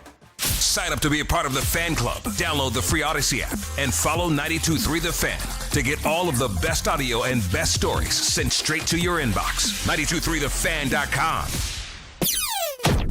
So much can happen around the globe that we never hear of. I really don't give a I mean, it had nothing to do with me. I mean, they moved the meeting. I didn't miss it. I was just trying to get a sweet haircut. How it is when you win in Cleveland, man. They love you. When you lose, whew, it's the way it should be. He's a piece of crap. The kid, he sucks. He's sucked his whole career. I got rumors about him. He couldn't please his wife, and so now he's divorced. That sounds really good, but I'm not 6'5", and I don't have the athletic ability to play in the NBA. Now, the Ken Carman Show with Anthony Lima give their thoughts on what you might have missed about last night. Well, the Guardians lost again last night, losing 6-5 in 10 innings to the Mets, and they dropped below 500 for the first time since April 28th, where they were 15-16. They are 6-12 since the All-Star break, and it's so unfortunate because it had the makings of a great night. Angel Hanau got a hit on his first Major League swing and finished the night 4 for 5. Nathaniel Lowe had 2 hits, fresh off the acquisition, 2 RBI as well. They erased an early deficit, they took the lead, and the guy that's been your safety net blew the save. Cade Smith just didn't have it last night, and I don't want to take too much stock into one series, but the Mets looking competent against the Guardians is not a good sign. Is there a point where you're going to hit the panic button anytime soon? I think a lot of people already are. I think the season has been hit the panic button, then, all right, we're playing good baseball. Hit the panic button, we're playing good baseball. I mean, they are a 500 team. Well, a game below now. Right. I mean, that's kind of who they are, and they have not recovered from the Jose injury / hasn't been Jose. So, I mean, that's going to be a big part of the stretch run of this season. Well, every time you talk about him well, it seemed to go straight to hell, and I didn't mean for that to rhyme. And then the second you start to give up on them, they go on some run and they're 4 games above 500 and they're back in first place and et cetera, et cetera. It's just amazing that the guys that they just acquired are really helping out. It's like, come on. And damn it, can the rest of you get going? Let's go. And let's be honest here. Look at the lineup last night. They did score 5 runs. 7 different dudes that were not there on opening day. Think about that. I know baseball's different from the other sports. That's a lot. I feel like that's a Cleveland tradition unlike any other. Yeah. 7. This is crazy. Go look crazy. at like the 2022 starting opening day lineup. They ended up making the playoffs with Francona that year too. Yeah, I mean, it's totally different. They've started. They do this a lot where they end up making it. But I don't know if panic button. I mean, panic button was before the trade deadline. We're in it now, so there's nothing you can do. We have to win. But they make these moves and then they lose 2 games, and it's like you want to take off, and here we go. We're going to the playoffs, and we're just kind of stuck in the mud right now. So let's that's our saving grace. Let's just start to get things going today and salvage the series. So his name is not Angel Janeo? No, it's Angel Hanau. Which why isn't it Angel? The salami king of Cleveland. It was because of Angel Martinez. I was like, there's no way it's Angel Janeo. There's no way. So now you look them all up and you make sure it's not Angel, it's Hanau, it's Angel. And then you try to write it phonetically or something like that, and that'll mess you up even more. Isn't that where Andy Dufresne went in Mexico? Yeah. Zihuatanejo. He went to Angel Hanau. How have they not given us another Shawshank They don't movie? need to. Moving on. I'm not even entertaining that option. Well, he got out of the prison once. You want him to break back into the prison? I want to know what's happening now. Brooks is already gone. Yeah, Brooks is hanging out. Did they end up, There's nothing else to do. Did they end up making out at the end? What happened? I need to know another 30 seconds of that movie. They own the boat company. It was, the 1950s? So they weren't found. There's no DNA back then. They're gone, brother. You guys know the prison's here, right? They're both dead. No, it is? The prison where they filmed it's in Mansfield. You serious? I went there, yeah. Stop. What? Wait, you're telling me that prison they filmed that movie in is in Mansfield, Ohio? Wait a second. Were the sisters, where they presided? I had no idea. Really? Yeah. Tell me more, John. It's the interior of the prison. I don't know, the whole front. You get to see the warden's office. Where the fresh fish? That's that same place. Did you get to see where the delousing is done? Did you buy the $10 bucket of tar to do the roof? I love a good delousing. Prison cells. And some 3 beers suds. apiece for each of John's co-workers. Co-workers get him. That's rich, yeah? The actual prison cells were filmed somewhere else, but the exterior of the prison and like the warden's office and stuff and like he's still going. was all filmed. Why hasn't anyone ever brought this up before? Everybody in Northeast Ohio knows. All right, I thought you were whatever. The Akron Zips announced that one lucky season ticket holder will be able to script the plays for the first offensive drive of the season as Ken's just Did you guys know Akron's like 45 minutes from here? Come on. All right. You guys know where the Hall of Fame is? You know they're playing that game right down the road on 77? I'll be dipped. Ellen Briggs of Front Office Sports reported that the suites are sold out for the first time in the history of Akron football, and their season ticket sales... Wait, for the whole year? Yes. Their season ticket sales, they've reached their season ticket sales goal in 24 hours. All to see one guy script one group of plays, huh? Well, Okay. you don't know that. I mean, All right. that's what's in the contract right now, but, you know, these things could be renegotiated. I mean... It is silly. Okay, It's you still told me- silly. You told me you don't think it's random. You don't think the guy that's going to do it is going to be random. No, I don't think it is. They're going to rig it? I'm not saying that. I'm not saying that. Reckless I'm not saying speculation. that. I don't know what's more of a shocker to me right now. This or that Shawshank was filmed in Mansfield. I find it very hard to believe that Barstool Big Cat or Dave Portnoy or Barstool Tate or somebody ain't going to be the one calling that series of plays that day. I don't think it's going to be Bob, the big Zips John fan in North Gruden, Royalton. can he get in on this? It might be Chucky Gruden. I have a weird sneaking suspicion just based on my own thoughts. I don't think it's going to be some big-time Zips fan who's been going to games for 30 years or anything like that. Well, you don't have a lot of Zips fans who've been going to football games for 30 years. I told you, I think this is a cheap ploy. There's coaches that take this very seriously. If you had I just want to ask everybody, if you had a son that's like, hey, he's got D1 offers, OU, Kent State, Akron, do you want to send your kid to Kent State or OU, or do you want to send your kid to the place to play football where they're just going to let some random call plays for him? I think it's a great this story. is college football. It's not the Flint Tropics. This is a lot of fun. Okay. I love how people have rallied around it, and people around the country have taken notice. And they'll notice for about part of that. You think they're going to notice in October? Which is better than what they've had in how many years? And that's not saying much. I want something sustainable. All right, This well, isn't sustainable. We'll just get back to running the wing tee then at Akron. And I don't know if they ever ran the wing tee at Akron. We'll see how much fun that is for everybody, including the recruits. I don't believe Jerry Faust ever ran the wing You tee guys at know Akron. that I John know Heisman was a coach at Akron. I know that Lee Owens didn't run the wing tee at Akron. There's that house. Did you know in there's Ohio a City. statue out front? Damn you! There's a plaque. I've seen the plaque. Damn you! Real quick, I know we got to go. The 49ers No, we and can Rams. do this forever, John. Yes, The we 49ers can. and Rams play week 1 in Melbourne, Australia. The Rams are getting there the day before the game. The 49ers are getting there a week before. Is there any way the Rams win this game? They have a better chance to get to Zeewaneu than they do Australia. I don't think that they're winning the game. I think San Francisco's known to be road warriors. Every time they play on the East Coast, they stay in Youngstown for like a month. I can't believe they're doing that. Remember when we went to San Francisco? Well, we didn't go. The Browns went to San Francisco, and Dorsey had them show up like the day of, like the morning the Monday of. night game that they ran the same play 3 times and scored 3 times on it. Yeah. They were pounded. Nathan even said, guys were sleepwalking. Threw them off for 3 hours. You're going to go halfway around the world? That's Australia, brother. That's most way around the world. That's in another hemisphere. They whole might be thing. going west. They're on the West Coast already. But is Shanahan making the trip? Still a hell of a trip. Well, I've never been to Australia. They drive on the other side of the road there. They do.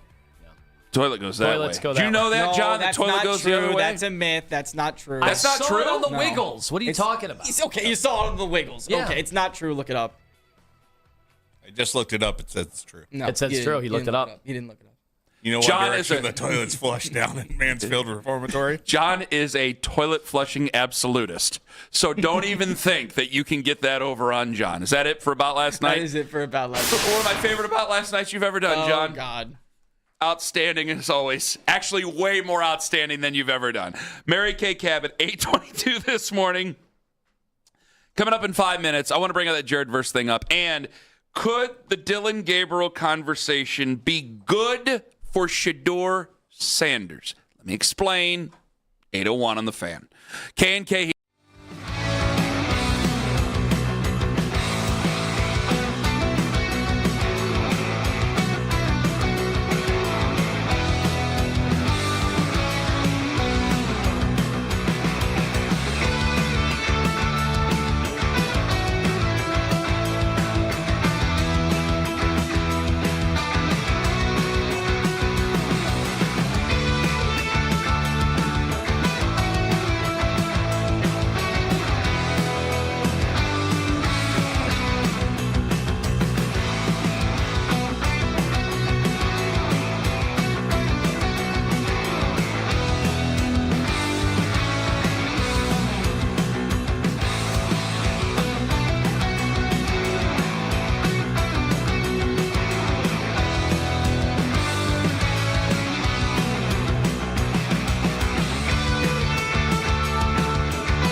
Canton tonight, 8 o'clock, right here on 92.3 The Fan. Headline sports news every 20 minutes, right here on 92.3 The Fan. From the University Hospital Sports Desk, I'm Jeff Thomas. Right now, I anticipate in all the preseason games our guys will play. Training camp headlines don't take a break. Hear all the latest from Todd Monken before every practice. Our plan is everybody will dress and they're going to play. Right here on your radio home for Browns football. 92.3 The Fan. I think it's just competitive. You play a lot of plays. It's going to happen. You got to adjust, but you try to emphasize not turning the ball over, but guys are playing football. I just say year 2, you know what to expect, and what I keep emphasizing what to put your time and energy into and not. So in year 2, you're able to attack it different. Plus you have a full off season, so kind of just being able to study the plays throughout the spring, and then even in the summer, I feel a lot more prepared than last year, obviously. You know the hell's saying that? That voice didn't sound that familiar. If I tell you, you got to promise you're not going to change the station. Okay. What if I gave you a hint? Oh, come on. We're still doing that? Yes, we are. Well, a couple of those passes against the Patriots haven't landed yet, so we got to keep doing it. So explain how that would be the case for Dylan Gabriel. All right. No. I'm not explaining a case for him to start. Well, when the people that I trust are telling me Dylan Gabriel's arm has been the best live arm in camp. All right. Coach Riz, it shout makes out. sense. All right, but let's hear not just from Coach Riz, who's on with Daryl all the time, and they made a video from camp. Go find that, 923thefan.com, and on all of our social media. It's on YouTube. It's on YouTube as well. Every day. And then they re-air it with Jake Volnick at 8:40 every night. Sexy, sensational. Here is Daryl. Here's a snippet of Daryl talking about one Dylan Gabriel. I have to be fair about it. Dylan's been the most consistent of the 3 guys. He's often working with the 2s and the 3s, not getting a lot of one-team reps. I've seen more good out of Shedeur than bad. Deshaun just hadn't been really, really good at all. Now, Daryl's opinion matters. Dylan Gabriel's words matter. I didn't really know if he gave an opinion, but his words matter. But what does the Monken man say? One thing Dylan does a really good job of is he's very even-keeled. First of all, he's got a great personality. He's fun to be around. You wouldn't know it. Maybe you guys know it because you've been around him, but he seems very stoic, but no, he's actually very funny. He's got a great personality. And he's handled this situation with unbelievable class because, every player wants to compete, and he really hasn't had that opportunity in terms of the number of reps. He's had a chance to compete, but just the number of reps. So I think he's done an unbelievable job that way. And he is, for the lack of reps, he does a great job of carrying over the meetings to the field. He does a great job with the limited amount of reps, which is a credit to him. That's Todd Monken talking about the situation. Now, I don't know if they're going to go into the year with 4 quarterbacks. That's pretty not standard.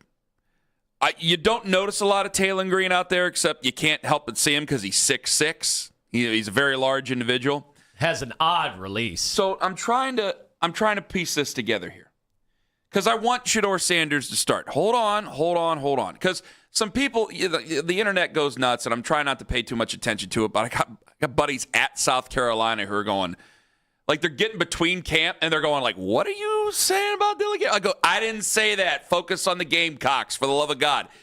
What I'm saying is this, is Dylan Gabriel, you got a new head coach. Yeah, he's going to be open-minded.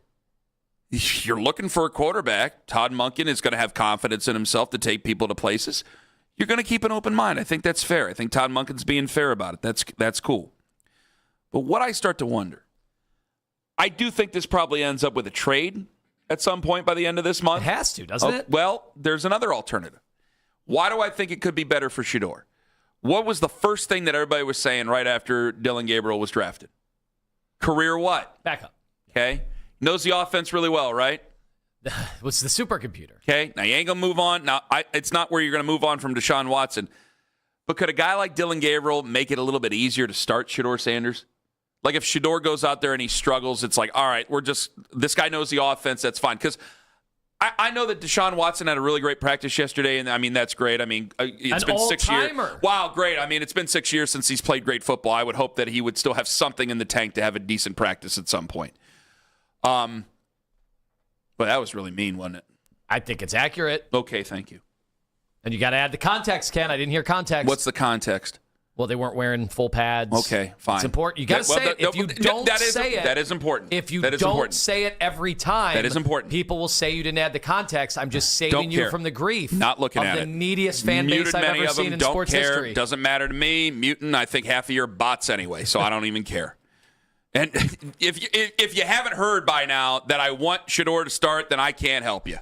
They're attacking people that do want Shedeur to start now. I don't care. I can't sit there. I worry about Browns fans. To hell with them. I worry about Browns fans. I worry about Cleveland fans. I don't care about the outsiders. Kenny, I hope you latch onto the Browns and you stay forever. But if not, to hell with you. We're moving on. When I say that Shedeur Sanders fans are the neediest fan base in American sports history, I've never seen anything like it. You're not even allowed to praise him if you don't do the whole context. Get the car back over. You're moving the goalposts. Don't care. I want him to start. If you can't handle that, I got no time for you. I got no pity for you. Don't care. They need to be satiated, Don't Kenny. matter. Go pound sand. Doesn't matter to me. I need you to rectify the comments that you have made. Listen to me. Get the car back on the road, okay? You're going into the ditch. Get the car back onto the road. I'm not broadcasting to the 1% of the crazy people on the internet here. We're talking to Browns fans, for the love of God. This is what I'm pointing out. They're going to put you on that Mount Rushmore. Whatever. I don't care. The Mount Hatemore of Shedeur Sanders. I don't care. I don't look at it. It doesn't matter to me. I want the Browns to do well. Stop dragging me into this abyss with you. Can we get to something that matters here? Something that's real, tangible, not internet memes. Don't want you to get yelled at. That's all. Oh, my God. They're going to call me fat. That's never happened. None of them have actual photos in any of. That's the thing. They come after the wardrobe. They come after every single physical feature. Yet you don't see what they look like. Well, you spend a lot of time looking at those. They all claim to bench 400 pounds and run 4.240s. I'm like, I don't know. I'd like to see one of you in real life. I haven't come across any of you yet. I will admit there's a lot of cartoon avies. Anyway, back to business. Could Dylan Gabriel, being a quote unquote, I didn't say it, the Browns did, a career backup, a great career backup, could be a good long-term backup. Could that make it easier to start Shedeur Sanders? Because I got to tell you, one great practice out of 4 years by Deshaun Watson, guys should be disappointing. Mm-hmm. Now I can get down to the business at hand. Him having one great practice out of the last 4 years, I'm sure he's had other ones, but that should be disappointing. Oh, my God, he's really turned it on. It's really clicked. He's been in the league for 9 years. The other have been in for 2, and last year was a quagmire. You think I'm going to sit here and be impressed over one good practice? Hell no. Now, I still think that, again, what I want and what I think are two different things. What I think is that he's probably going to be the starter and that Dylan Gabriel will probably be traded by the end of the month. However, you're not going to be able to trade Deshaun Watson. But to me, it does make it a little bit easier to start Shedeur Sanders. I think physically, I like Shedeur better. I think that he's got some leadership quality, that there's some moxie to. I hate using that word. That's why I went trying to search for another one. I know we've done that joke before. But let me go back to this. If I can start Shedeur, can I break glass on Dylan Gabriel? Now, I know that people booed him last year when he came in on a goal line situation, red zone situation. But does it make it a little bit easier to make him the backup in case of breaking glass? It's not going to work out that way. This is theoretical, though, because you could see, hey, maybe he ends up working out well. Maybe it's okay. Or maybe it just goes straight to hell and they trade him away. Well, more than likely they trade him away. No, you make a case that I think is legitimate. The hard thing is just the elephant in the room being Deshaun Watson is here. He's competing for the starting job. And you're right. Like, the fact that we are even mentioning the outstanding practice yesterday is because we're so shocked it happened. We didn't think it could happen, which is silly. I mean, he has been in the league a long time. He had played at a high level once, in practice when there's no real pass rush and you're just doing, drills inside the 20 and nobody's wearing pads. You're not going to get killed. Yeah, you'd expect every quarterback in the league to have one good practice under those circumstances. It was nice that he finally had one. Mm-hmm. Maybe Monken's the shine is actually working in the quarterback room. Or maybe he's able to make all three of them better. That's always a possibility, too. Hey, you know what? That's a good, in all seriousness, the sarcasm way, there's nothing wrong with that, right? That's why you hired the guy. 216-474-0092. Joe in Berea, you're next up on the Fan. Yellow. Blue. So the Watson is our starter. Everybody needs to get over it. And putting Gabriel as a backup would be horrible for Shedeur, because if Shedeur does falter at any level, they would go into the backup. And your career backups are Flacco. He's a career backup now. You got Kirk Cousins, a career backup. He's not a starter anymore. Dylan Gabriel's not even on that level. But it's Deshaun Watson, and everybody you get over it. He's going to start. Monken loves the dude. He's going to put him in. He's going to give him every opportunity. Why do you say that? Why does he? I don't know. Does he paying love him $250 million? No, they've already paid him most of that already. But that has I nothing thought to it was do like with- $230. Joe, that has nothing to do with Todd, though. A guy on the bench that's making that kind of money. Joe, he is better than every quarterback at camp right now. You're just seeing a glimpse of it yesterday. He is 100% better than every quarterback we have. How many camp practices have you been to? I don't have to go to camp practice. Okay. I know them personally. So you know them personally. You know Deshaun personally. I know these guys personally. Tell me more. I'm telling you right now. Well, tell me more. Hold on. Don't you hit that button. Tell me more here. Tell me more. What do you know about them personally, Joe? I know their eating habits. I cook for them. I'm telling you right now. But don't give away too much now, Joe. Watson is the starter. It's happening. It's happening. We don't want to get you in trouble, Shedeur Joe. all you want. It's not going to happen. Shedeur's not starting. Joe, we don't He'll want start preseason. Joe, hold on. We don't want to get you in trouble. Can you give us any creamy nougats? They eat a lot of sweet potato and ice cream as their cheat meal. Sweet potatoes and ice cream? Sweet potato, yeah, that's healthy. Ugh. Very healthy. Limas are really big on the sweet potatoes. All right. I mean, Joe, I don't like your bedside manner with me. I don't like the way you're talking to me, but you're saying what I think is probably the truth, right? Oh, it is the truth. I mean, they're definitely going to start. They're going to start Watson. Joe, give us the dirt. What did they really think? Hold Hold on, Joe. Give us the dirt. What did they really think of? Well, wait a minute. Is Monken in love with him? Well, no, you hold on. What did they really think of Myles Garrett? Yeah, what did they think of Myles Once and Garrett? for then? all. Yeah, that's a better question. The hell with me. Well, that's a different topic. Thank you, gentlemen. Have a great day. Oh, Joe, that's ridiculous. He was flying too close to the sun. Yep. We ruined it. We didn't find out where he works. No, I don't. No, I don't want to put his business out there. We didn't find out his last name. I hope Joe knows that plenty of people on their way to, well, they were probably already at camp, but there's plenty of people in that building who listen on the way, so Joe might get a nasty text if this is all real. They might send the food back. Because I ain't dumping any of that. I'll tell you that right now. Check Brown's Yelp. Coming up in 5 minutes, Mary Kay Cabot. Does Mary Kay know that they like sweet potatoes and ice cream? We'll find out. Ken Carman, Tone Master General, and whether or not Jared Verse is more important to the 2026 Cleveland Browns than Myles Garrett would have been. It's coming up on The Fan. XTEND.AV.com, Extend Technologies. We're going to be seeing Tony later today, Tony Fabric. The entire crew, listen, they've been doing this for, is it 25 years now, Kenny? They've unveiled the new website. Check it out, and you can see all that they are made of. And then you can even do one better. Go out to Broadview Heights. Go see their Design and Experience Center. And then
We have reached the point in training camp. We have reached the point of a QB competition in training camp where people who cook for players are spilling their beans with us. It's important to get the real intel. This is great, folks. We are in it now. I don't know what Mary Kay sources are, but we got a legitimate source moments ago. Beans are good forms of protein. All this stuff was hot air. Now we got real substance here. This is good stuff. We are back, baby. Mary Kay Cabot joins us right now on the Wise Heart Right. We make it right. Call Kyle Right hotline. Mary Kay, how the hell are you this morning? I'm doing great, you guys. How are you? I'm doing wonderful. I am busting right now. But I did get some rather unfortunate news from Joe, who is making his call. He claims to be cooking for some players. And he said that this is all just a bunch of rigmarole, all a bunch of silliness. It's going to be Deshaun Watson, and we need to accept such matters. Mary Kay, how open is the quarterback competition as of right now, August 6th? Well, I think it's still open, but I really felt like yesterday turned the tide back towards Deshaun a little bit. And you don't want to overreact to one practice, but I think he needed to go out there and sort of seize the moment and show what he's all about and remind people why he had the edge in the beginning. He just looks the part of an NFL starting quarterback. He can manage all of the things that you need to do at the line of scrimmage. He's got mobility. He's got the arm. He has the total package right now. And I really do think that if the season started tomorrow, I think it would be Deshaun. Again, I could be wrong about that. I still think it is a competition, and I don't think Todd is going to call it yet. But I think he's been dropping some breadcrumbs along the way here and there. He talks about you have to be elite at cadence if you want to be an elite offense. And which of those two guys is more elite at cadence? Deshaun showed yesterday in drawing Jared Verse off sides twice on fourth down that he's elite at cadence. He used 6 of them, I'm told, to do that. So there are certain things that he is ready to do right now that I think Shedeur is still learning. Yeah, I know what I want, but I know what I believe, and those are two different things. Mary Kay, you should have seen Ken's entire body transform during that answer. It turned into a slump. It turned into a look of anxiety, concern. It's like when Tim Meadows used to do O.J. Simpson during the trial on SNL. Well, let me expound on this a little bit. Yesterday when I asked Todd Monken about is there a world in which DeJuan Jones could start at left tackle while Spencer Fano comes up the learning curve, he said, yeah, that could happen for a number of guys. And maybe that's what could be the case with Shedeur Sanders. Maybe they don't want to throw Shedeur in there with a new offense and a bunch of new personnel, and everybody's still trying to learn the terminology and figure out what they're doing. 5 new offensive linemen, 2 new rookie receivers, all new scheme, and have him try to pull that all together in the early going while he's still learning some of the things. Maybe there would be some wisdom in having a veteran quarterback start the season, and then when Shedeur and some of the other young guys are really ready to roll, then you put them in there if necessary, right? I mean, Deshaun in that scenario would try to hold off Shedeur Sanders for the whole season if he could. But if not, then Shedeur goes in there when maybe you're looking at a little bit more of a cohesive unit where maybe they've thrown some things out of the playbook that aren't working for this offense. Maybe they've figured out who does best in this situation or that situation, and maybe it would be better for everybody to do it like that. Mary Kay Cabot joining us right now. Do you think all the discussion of Deshaun Watson's rust or just flat out the interceptions, how bad he had been performing, do you think that was overstated? Do you think that was something that we read a little bit too much, or maybe people that don't like him to begin with, don't want him to start, kind of obsessed about that a little too much? Well, Todd Monken kept on saying, this is installation, this is installation. Yes, I think that was a little bit overblown, but here's the other thing about it, and I think this is vitally important. Yesterday, they were not two-spotting, right, where you split all these guys up on 2 different fields. Yesterday, they were all together, and Deshaun Watson really hasn't had very many reps where it looks like he's out there with KC and Denzel and Jerry Jeudy and Isaiah Bond and Harold Fannin, when you put all those guys out there on one field with a veteran quarterback, you can start to see the vision. You can start to see where, hey, if this offensive line can protect them, there are some weapons out there. And Deshaun is going to be able to get the ball to these guys, and you can see what this could possibly be. And that's what happened yesterday. I think in the early going, when he was with the first team, he did not have KC and Denzel. And those two guys have been two of the hottest receivers in camp. It didn't always look good. And so I think in some respects, you have to give something up when you have a quarterback competition. You just do. You're not getting your first team offense working together from the jump. You're splitting things up. There's lack of continuity. Your first team one day, second team the next day, and it's difficult on everybody. And I think if they really kind of know right now who the starter is, they've got to start rolling. The season is just about a month away. All right, Mary Kay, when Todd Monken answered the question about Dylan Gabriel potentially earning more reps, there's only so many reps they can have. There's only so much time they can practice. So where would those reps come from? Is that a dangerous thing in muddying already a complicated quarterback controversy? No, it's not, because you have to get some things figured out. You have to be ready to roll once again in about a month, and you have to know how this is going to shake out. And right now, if the season started tomorrow, I believe that Dylan Gabriel would be on the roster in some capacity. But you also have to try to figure out who would be most ready to step in and function in a football game. And he might be trying to decide if Dylan Gabriel should be the backup. I mean, we don't know for sure yet, but maybe that's something that could be on the table. And once again, when I talk about clues that Todd is throwing out there, when he talked the other day about operational skills, he put Deshaun up at the top, and then he kind of put Dylan next, saying that he's run so many different kinds of schemes and offenses that he's doing a great job in that regard. And when I say this, I don't want to be misinterpreted, so I'm going to clarify it right now. You're going to be misinterpreted anyway, so it doesn't matter. Go ahead. I know. You're right. It doesn't matter anymore. Shedeur Sanders has come up the learning curve phenomenally. And that's the part that people are going to miss here. Back in April, it did not look like he could possibly be ready to start a football game in the NFL in this scheme in Todd's offense by September. At that first minicamp, it didn't look like it. He just wasn't ready at the line of scrimmage. Well, he changed all that, and that's why he is firmly in this competition right now, because he worked so hard at it, and he got so much better at it. But there's no shame in maybe still needing a few more weeks, or maybe letting somebody else run the show for a little bit of time while you are coming up the learning curve. Same thing with Spencer Fano. There's no shame in DeJuan Jones, if it happens like this, to start a couple of games and let him still get his sea legs. So I don't know how the quarterback thing is going to turn out. With everything that I'm saying right now, they could turn around and make Shedeur Sanders the starter for week one. And we could find out by Monday that he's going to be the starter for week one. Not that we would find out by Monday, but they're going to start getting that 11 working together pretty darn soon. We're going to sorry, Mary Kay. I apologize. No, I was just going to say, it could be Shedeur. It could be Shedeur. But the way that I'm seeing it, it just looks like it's heading in a different direction. You just got me so excited to mention DeJuan Jones and Spencer Fano. Is there a possibility at all? I mean, there's so many moving parts in the offensive line. It's completely brand new, basically.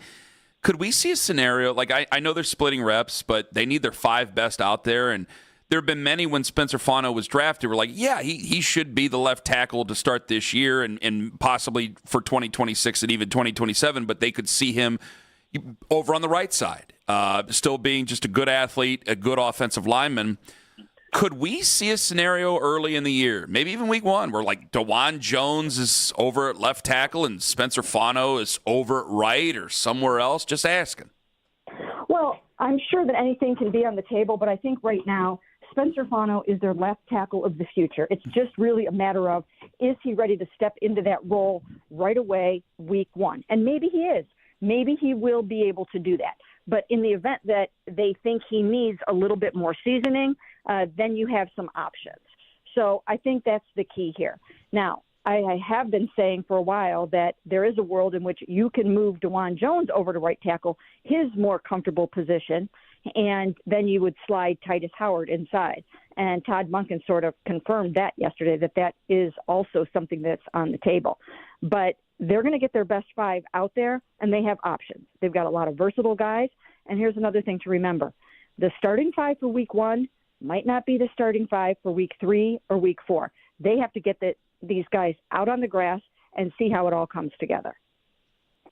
All right, Mary Kay, we've seen getting back to the quarterbacks, we've seen the talk about first preseason game, second preseason game, and then there was a little pushback from Monken. How do you see this realistically playing out? Because like you said, they got to kind of get to it pretty soon.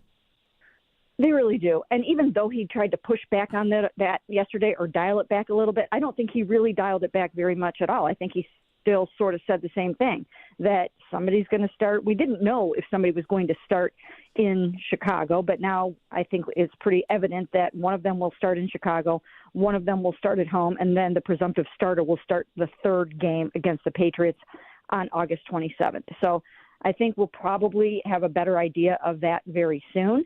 And it probably will go Deshaun first, and then Shedeur at home, and then maybe back to Deshaun if it's going the way I actually think it might go. Again, I don't know for sure yet. It could be completely the opposite, but I'm just trying to read the tea leaves here, and I sort of feel like that's what we're getting.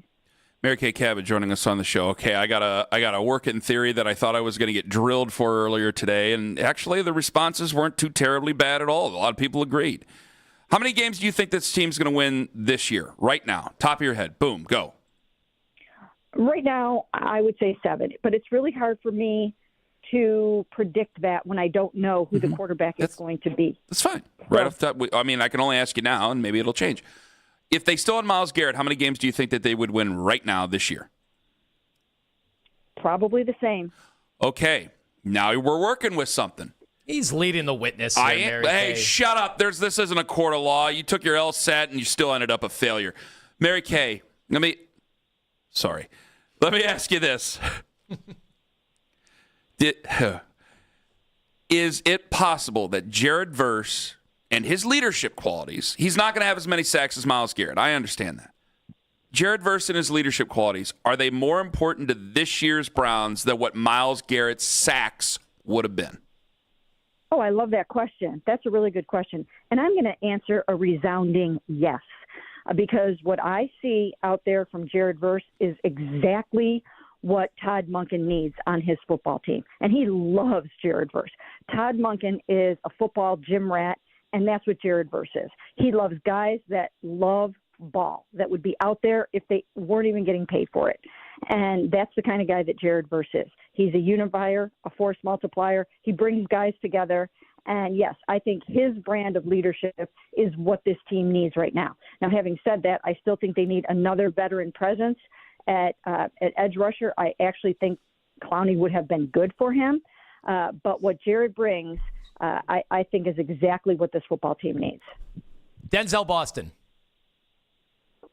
He's amazing. He's really, really good. But I love the fact that Todd Monken loves to pump the brakes on things when people are going a little bit over their skis.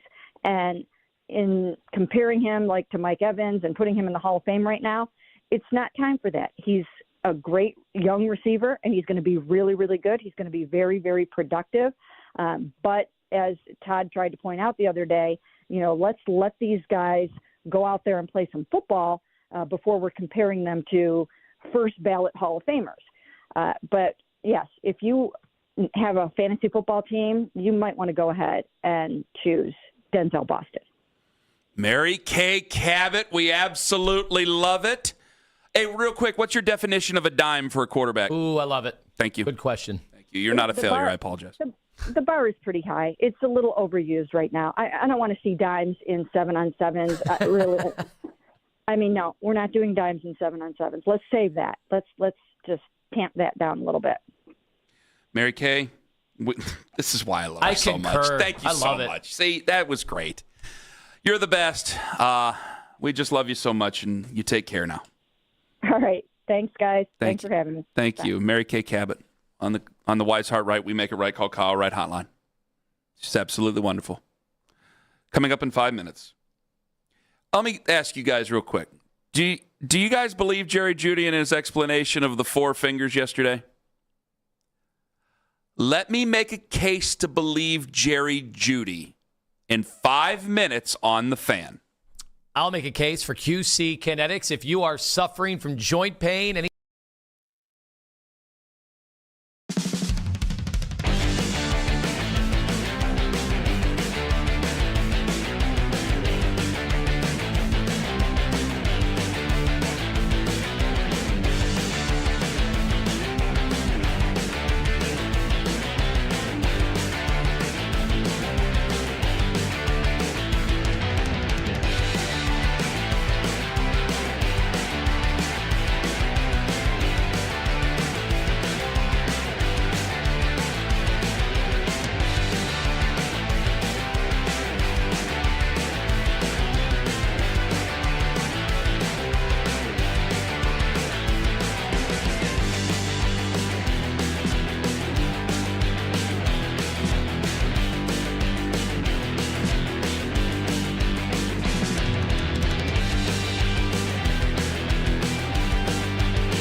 Nothing new. Outside of that, things are doing all right. Jeff Thomas, Odyssey, Cleveland traffic.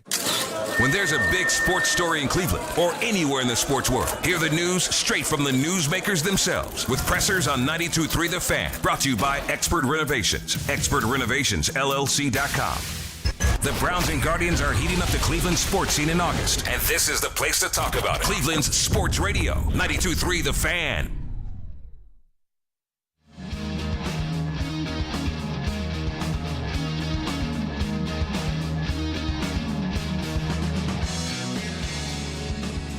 You want to play the explanation by Jerry Jeudy, I'm sure. Now, none of you are going to believe this, because this was done last week when I wasn't here, right? You guys had this out about the putting up the 4 when he was asked about who the starting quarterback is. I noted it or was, he wants to be the quarterback. Kenny, we did a digital forensics on this.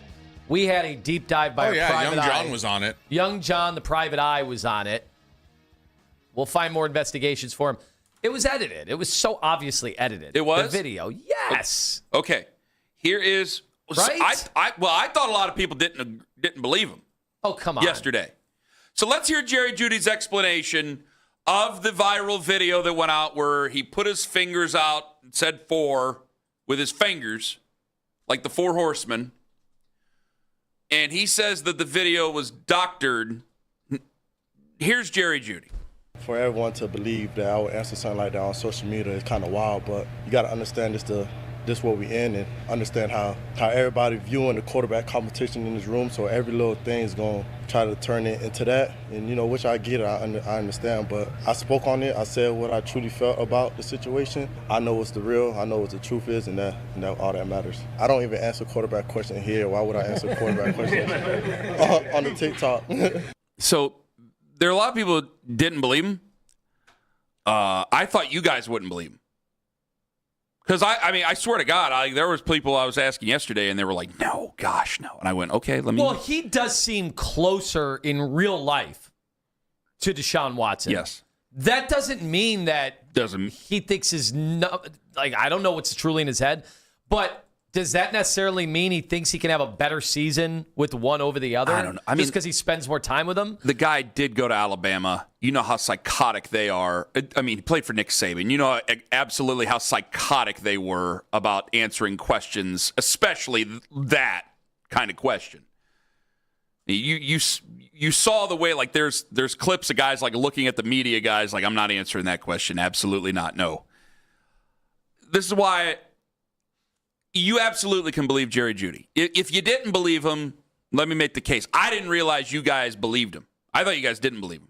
I don't think that video was any smoking gun. Just put it that way. All right. Now, if you want to say them showing their watches together and riding around, okay, that's... Well, they're allowed to be friends. Yes. No one's saying they can't be friends, for the love of God. That is 100% different from, in that video, he was giving it away that he wants Deshaun Watson over Shedeur Sanders. I just want to make sure of this. So let me bring this up. That last year, and this is where, I get very agitated when you always bring up the people on the internet and stuff, because I'm like, man, like, honestly, since yesterday, that whole Sando tiers, it's 50 executives. That's different. But when people have their own choice to vote where they put Shedeur Sanders in the tiers, and 70+% are putting him in tier 5, and 1% have him in tier 1. I'm like, man, the guys, I know you're reading a bunch of nasty messages and hate-filled messages, and people even saying, let me see you out in the streets once and let's see what happens. Like, that's crazy. But are we talking to 1% of people? Because this is people here that are on this, and if we're talking to the majority of Browns fans, I think the majority of Browns fans are like, yeah, I'd like Shedeur Sanders to play, but I think our quarterback's playing in college right now. I think our quarterback's at Oregon. Not talking about Dylan Raiola. Okay. But I go back to last year because I know that, and this is how weird this is getting, or it has gotten already, where somebody took a bunch of clips of Siciliano doing play-by-play and clipped them all together to make him sound bad. Make him sound like he was ripping Shedeur. And we talked about that last year. And so, yeah, as sad as it is, you can't believe everything that you see on the internet. So, yes, it would seem Jerry Jeudy has a history of not being good with the media, Schlereth, the whole thing. However, I have to be fair. What's fair is fair. I can totally believe that somebody asked him how old his daughter was. He put up the 4s because she's 4, made us set it, and then things were spliced together. Because it would just be, I think it would be a much bigger issue than what it's been had he had been like, I want Deshaun Watson to start this way it's ought to be. Now, personally, it's my belief. I think he would probably want Deshaun Watson to start it. The other stuff would tell me they're probably buddies. He would like Deshaun Watson to start. But that's just speculative. I don't think that video, which I do believe was messed with, I don't believe that was a smoking gun whatsoever. All right, we're in agreement. Okay. Let's go to Deshaun in Cleveland. Hello, Deshaun. What's up, fellas? It's good to talk to you again. Deshaun's been calling this show for years. He has. And speaking of internet famous, according to the internet, you packed me up and put me away the other day. You dominated. And Deshaun, I came to your defense and I said, you're one of my, even though we've gotten in brutal, vicious arguments, one of my favorite callers. He really is. Listen, he really is. Listen, obviously I mess with both of y'all. I've been calling for years. You know that. So listen, man, I just think yesterday they weren't wearing pads, were they? No. Okay, they were in the red. He was in the red zone. The 17 to 20, he was in the red zone. Okay. So how does he take the lead when Shedeur was doing it in the pads? Okay, let me preface this like this. Man, I'm a Browns fan, bro. I do love Shedeur, I swear to God, but I don't care if it's Dylan Gabriel. And I tell you, it's my boy. Dylan Gabriel can win us games, I believe. I think Deshaun can win us games, and I think Shedeur. I think we have a good team. I really do. I think that all these guys can win a game or two if they need to. I just think Shedeur has a bigger. Deshaun, did you find any of it interesting? Mary Kay talking about it's the stuff that we're not going to see on film, right? But the cadence and that stuff, the veteran stuff, getting guys to jump off sides. That's major, and I'm sure with Todd being a coach for as long as he has, yes, I'm sure that he's looking like at the small things, the things that you need to do before you throw the ball. I'm sure he's looking at Deshaun like he's got to be better. He's been doing it for years. It's just that, man, our Browns fans have been taken through so much for 30 years. 95% of the fans want Shedeur. Why won't you just give the fans what they want once? Kenny? What do you mean? Giving the fans what they want? It just why?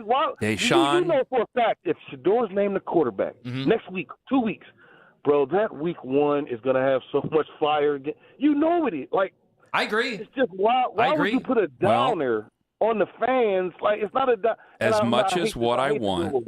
I hate to do it with Watson. Deshaun, probably whatever, but I got to tell you, while I want Shedeur Sanders to be the starter, I fully support.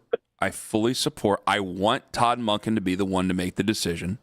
And Lima does too. Does too. I'm not hating on him, but I know Lima wants Shedeur. So don't we want a guy who's been named the head coach of the football team to make the decision on who that quarterback is, even if we really don't want that quarterback to be the starting quarterback for the football team? I mean, this isn't. You know what? I hate to say it. But I think if Deshaun is named the quarterback, I don't think that's Todd's decision. I'm sorry. I just don't. Really? I hate to say. Listen, I think Todd's running the show. I do. But I don't think he's running it on this particular guy. Who would make the decision? Who you think? Come on now, let's be serious. We got Barry. We got Barry. We got the owner, man. Come on, man. I can't disagree with you more. And then why? And let me say one more thing. This is a coach. I know he doesn't care about the fans and all this stuff. But why would he put himself in the dirt with the fans instantly when you can become, like, oh, my God, we love you. If you name Shedeur, the fans are not on you. And you want half of these fans to be on you week 1? Week 1? I just don't. It's not a good decision, man. It's not a good decision. All right, let me explain this when we come back. And Deshaun, thank you very much for the call. Yeah, I agree with you about Shedeur. I got a lot of thoughts on Monken and why I think he's the opposite of the guy Deshaun wants him to be. I think I totally agree with you on this. And I know I'm asking a lot, but I have to ask you to not look at the stats. And I am not talking about quarterbacks here. Ken Carman, Anthony Lima, live on the Fan. Can he get packed in again there? Hey, Anthony Lima for Mentality Health. And here's what they've learned. Treating over 25,000 men. He can't really just rely on testosterone alone, especially with peptides giving people so much of an edge. We're talking about for guys whose recovery still lags, whose energy plateaued, even on testosterone. Mentality's physicians designing a plan that layers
live from Canton tonight, 8 o'clock, right here on 92.3 The Fan. Headline sports news every 20 minutes, right here on 92.3 The Fan. From the University Hospital Sports Desk, I'm Jeff Thomas.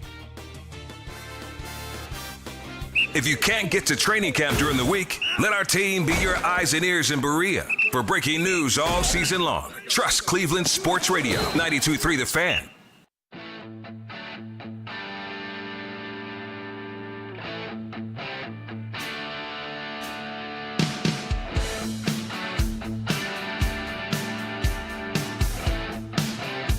I need you to not look at the stats, and I'm not talking about the quarterbacks on that. That in just a moment. We did just have a call from Deshaun, who he had brought it up, where he believes that if the decision's up to Todd Monken, that Todd Monken would pick Shedeur Sanders, that the owner would pick Deshaun Watson. Correct?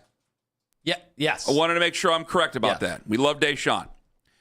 You disagree. I think I'm going to agree with you. Tell us why. Well, this thing about listening to the fans, and we've got to learn from history. Like, we got to remember, Johnny Manziel, when he was drafted, this city went nuts, especially the younger demographic. Yep. Now, there were some older folks because Hoyer, there was the name recognition, somebody, a local kid that made his way to the Cleveland Browns. It was a great story. Young people didn't care. They wanted Johnny Manziel because he was exciting. We knew national TV cameras were going to descend upon Cleveland. We were going to be relevant. All that was true. It was crazy to see it from the moment that he was drafted and they sold all those jerseys. They couldn't print them fast enough at that convention. I was at the convention. It was a draft party. It was crazy. They sold out of those jerseys so fast. And, we had heard rumblings about what was going on behind the scenes. And then I saw directly what was going on behind the scenes. People didn't want to hear it. They wanted something that wasn't going to be boring. Brian Hoyer represented boring and probably a limited ceiling. We got to have Brian on and talk about this again one of these days. Text him. We knew for a fact.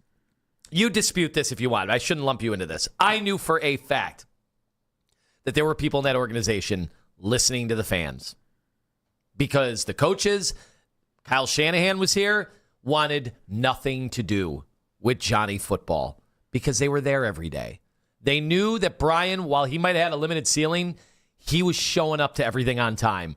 He was doing the work behind the scenes. But people in the org were like pushing, and the minute Brian struggled, got to get him out. Got to get Johnny. Well, and remember, like we did this with Kevin and Shedeur last year. Like there were so many fans who thought Pettin hated Johnny Manziel, and I know for a fact it was the exact opposite. He wanted him to play. He just knew he was not applying himself, and he had to do what was best for the team, and he had to try to play Brian Hoyer until he was forced to play Johnny Manziel. I mean, and by the way, Manziel could make throws that Hoyer couldn't make. At one point, you were 7-4, and he could make plays that Brian couldn't make. He just couldn't run an offense that Brian could run. Yes, and that was the difference in the careers. Well, that and obviously other things, but that was one of the little differences in the careers.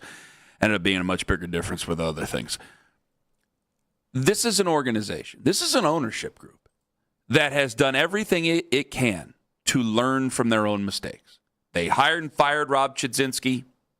They hired and fired general managers. They hired and fired team presidents. I mean, one they got rid of, then they should have got rid of. But a couple they got rid of, and they should have got rid of. Bannon, Lombardi, their time here was too long. But since then, I mean, they kept Paul DePodesta around way longer than any of us wanted him around. I think a lot of people would have probably moved on from Andrew Berry 2-3 years ago.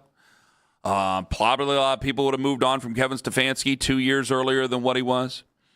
And this is a team that's an organization, a front office, and an ownership group, I should say, that has always tried to learn from the mistakes that they've made. And they've, in times, I think, overcorrected some of the mistakes that they had. And that's why I think that if it's Deshaun Watson, I think it's truly Todd's decision. I think if it's Shedeur Sanders, I think that the ownership will be happy that it's Shedeur Sanders. Yes. And they're going to let Todd make his decision. Yes, they'd be happy. I do not believe that they will step in and go, oh, you want Deshaun Watson? No, we're playing Shedeur Sanders. I don't believe that they will do that. We wouldn't even have gotten to this point. If that was the case, we wouldn't even have gotten to this point where he's allowed to compete for this starting job. And people bring up 230, money. I told you before, and I guess you just don't believe me, and that's okay. I've tried to do it. Jimmy Haslam would take money out of the bank and flush it down the toilet literally if it won him one more game. He'd do it in front of all of you if it won him one more game. It's not an object to them. You got 2 owners in this city. Money is not an object to them. They will do anything and spend whatever it takes to win. I know, and in Australia, how would that water go down? It'd be the opposite direction. John said that's wrong. Well, John, I don't take anything he says. Well, he's the authority on toilets in Australia. Like John's some chef in Berea. But he is our private investigator. More on that coming up at 9:22 on The Fan with the private chefs in Berea. All right, moving on to Jared Verse. I ask you, is there a possibility of this? How many games do you think they're going to win this year? It's a 4 or 5. How many games did you think they were going to win with Myles Garrett? 6 or 7. How much of a difference does that matter to you in the long run? This year was never going to be about this year. Okay. Yeah. They won 5 games last year. Mm-hmm. Set record for sacks. It was great the year before. They won 3 games. Does leadership matter more to this team? The 2026 Browns. I already don't like saying it. He's turning around in the other room. I'm doing it. The hell with it. Does leadership matter more to this team, the 2026 Browns, than the stats? Do we have Mary Kay's response by any chance? Because she agreed with me. I'm asking you things I should have asked you before. No, we have it. All right. Well, that's up to. But Owen's got to find it. Just because you threw it in there doesn't mean that. You could have put it anywhere in the computer. Because I don't want to just say that Mary Kay agreed with me. I want to hear that Mary Kay agreed with me with this football team. What I see from Jared Verse is exactly what Todd Monken needs on his football team. And he loves Jared Verse. Todd Monken is a football gym rat, and that's what Jared Verse is. He loves guys that love ball, that would be out there if they weren't even getting paid for it. That's the kind of guy that Jared Verse is. He's a unifier, a force multiplier. He brings guys together. I think his brand of leadership is what this team needs right now. I'm not going to be able to do champions pose on this year. It ain't going to happen. I'm playing the long game on this. All right? You might be able to do it this year. No, I don't think I am. There's no way in hell you can do it this year. I think this is short-term pain for long-term gain. Coming in hot tomorrow morning at 9:45. What if they have a top 5 defense and they're in the playoff hunt? What? What if the Browns are top 5 defense and they're in the playoff hunt late in the season? And what has the offense done in that? Just enough. What have they done? Have we figured it out? And you know what it is. We figured out what we're doing the next 5 years? Not necessarily in my example. Then it doesn't matter. Wow. Okay. The leadership's great. It doesn't matter until everything else is figured out. That's it's true. Part of paying the receipts. I understand. Watson. But I also believe that the quarterback that you're probably going to have to be the franchise is probably going to be starting at Oregon here in a few weeks, or starting at Ohio State here in a few weeks, or Texas or South Carolina, et cetera, Notre Dame. And I think that when that guy comes into this situation, Jared Verse makes his job easier. Because whoever that guy is, and I hope it's already Shador, that they need to be talking to Jared Verse about leadership and about bringing a team together. Because when I'm hearing Trent McDuffie talking about guys getting emotional over losing Jared Verse with the LA Rams, who are about to punch their ticket to at least the NFC Championship game to a lot of people, I mean, Lord almighty.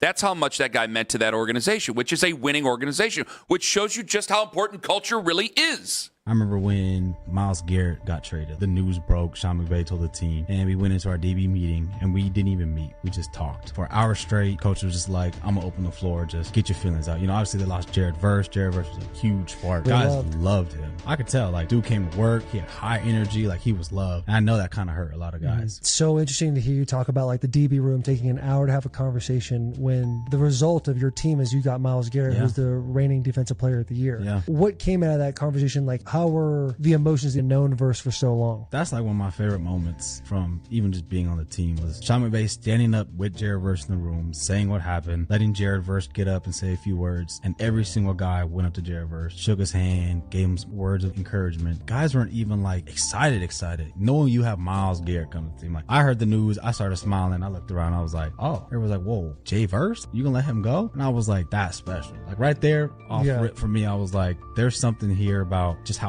tight knit this group is. Feels like college. Like, it really feels like a home. If the shoe was on the other foot. Who's doing that interview? Audio courtesy of Bussin' with the Boys. It's Bussin' with the Boys. Oh. The boys It's, that are bussing. Taylor Lewin and sounded like who's the other one? sounded like he was Will trying Compton. to make Will sounded like he was Compton, trying to thank make love to him. I mean, the way he was kind of throwing it in there at the end. Look, I love all of it that I'm hearing about Jared Verse. That we shouldn't even have to say. That is awesome. Like I said, he should be mic'd up 24/7. They could do reality shows, but based you on say him. your butt. Here comes the butt. Do the Rams know who Myles Garrett is? Do they know? Do these players that's the point of know all this. what they are getting? That's the point of all this. It sounds though. like they are sleeping That's on the point of- Herculean defensive player they're about to get. I have just lured you right in. Feels nice. Because fans wouldn't care. If the shoe was on the other foot and we were getting ready to go to the AFC Championship game and we had Jared Verse and we traded for Myles Garrett, people would be running the streets, Yes. we'd be hitting sirens, we'd be going ape. How would the guys in the locker room feel? That's how important culture is. Do you not see how important culture is? Guys, we had 2,000-yard wide receivers at one point. We had a 1,000-yard running back at one point, one of the greatest running backs, the second greatest running back to play for this football team since Jim Brown. We had talent. We had one of the best offensive lines in all the NFL, and we were a disappointment. Culture matters. It matters. He wasn't a nasty person. He wasn't a net negative, mostly because he had 23 sacks. He wasn't a bad guy either. But that shows you just how important culture matters to these guys. And to hear that, like they thought that they were a deep run playoff team without Myles Garrett. And you're telling guys that, hey, we're going to give you guys just to talk amongst yourselves to collect yourself. Like their dog just died. You're getting Myles Garrett in return. And us as outsiders, like, this is an incredible player. What are you guys crying over? That's how important it is. And Jared Verse isn't garbage in his own right. He should have 10 sacks this year. And this is not going to make any sense in December. Probably don't make any sense now because you guys don't give a damn about culture. You've been hearing about culture for years, and we've been begging them to have a culture for years, and they've never given it to you. To be fair, that's a good point. Like what you're saying is exactly what I would expect. Coach Lance, any of the football coaching, Stump was on this week. Joe Thomas, I believe, would echo all your sentiments.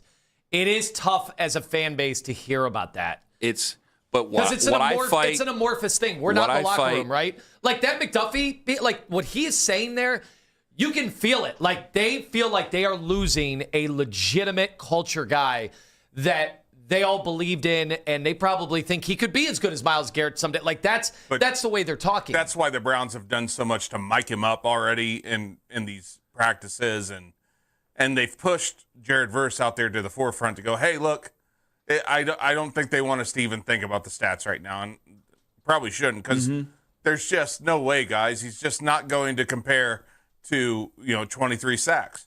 But Owen gets it. And he doesn't. You got to have a quarterback. You get what I'm saying. You still think I'm going to be wrong in the long term. If he does 13 sacks, I'm going to go, what a hell of a year for Jared Verse. And he won 6 games. Right. Yeah. I'm not saying I know I'm going to eat it later on in December. Like you are going to remember this. You're going to throw it in my face, and I'm ready for it. I know what I'm walking into. I'm really not going to throw it in your face. Well, not you, him, but he will because he likes to have fun with it, and I don't blame him for it, and everybody else will. They're going to get this clip. I just want accountability, guys. Yeah, and that is part of it, and you're right about that. But this is where, like, when Coach Lance says it or when other coaches have said it before, and I sit there and I nod my head, and you guys all think that I'm just some dummy that just eats up everything emotionally, and to some degree that's been true in the past. But let me tell you, this is what goes with trying to build some sort of a culture.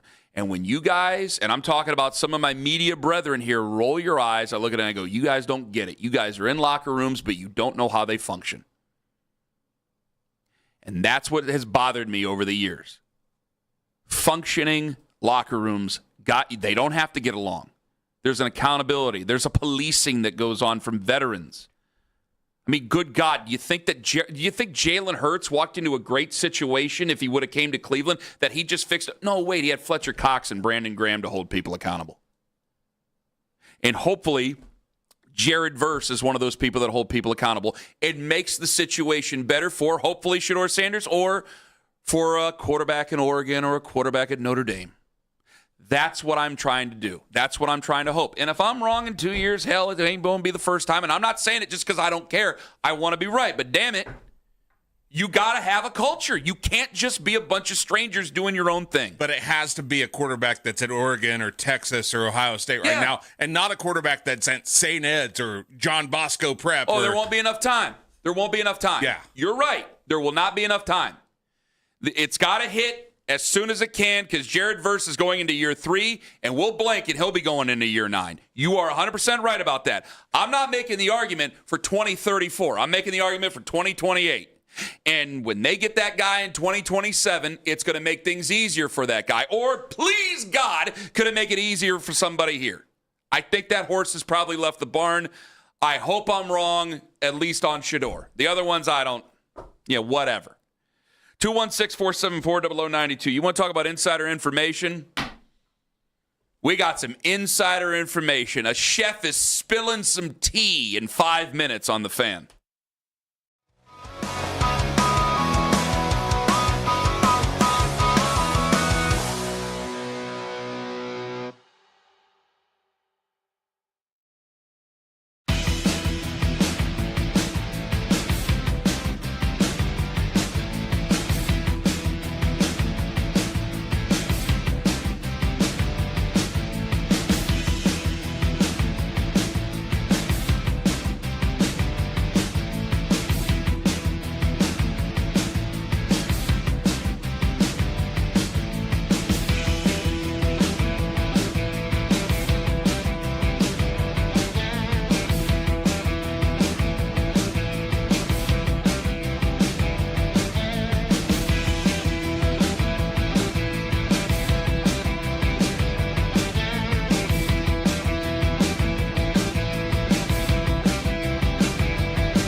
Follow and listen to Gone South Season 5, an Odyssey podcast. Available now on Apple Podcasts, Spotify, or wherever you get your shows. Listen to 92.3 The Fan on the Odyssey, iHeartRadio, and TuneIn app.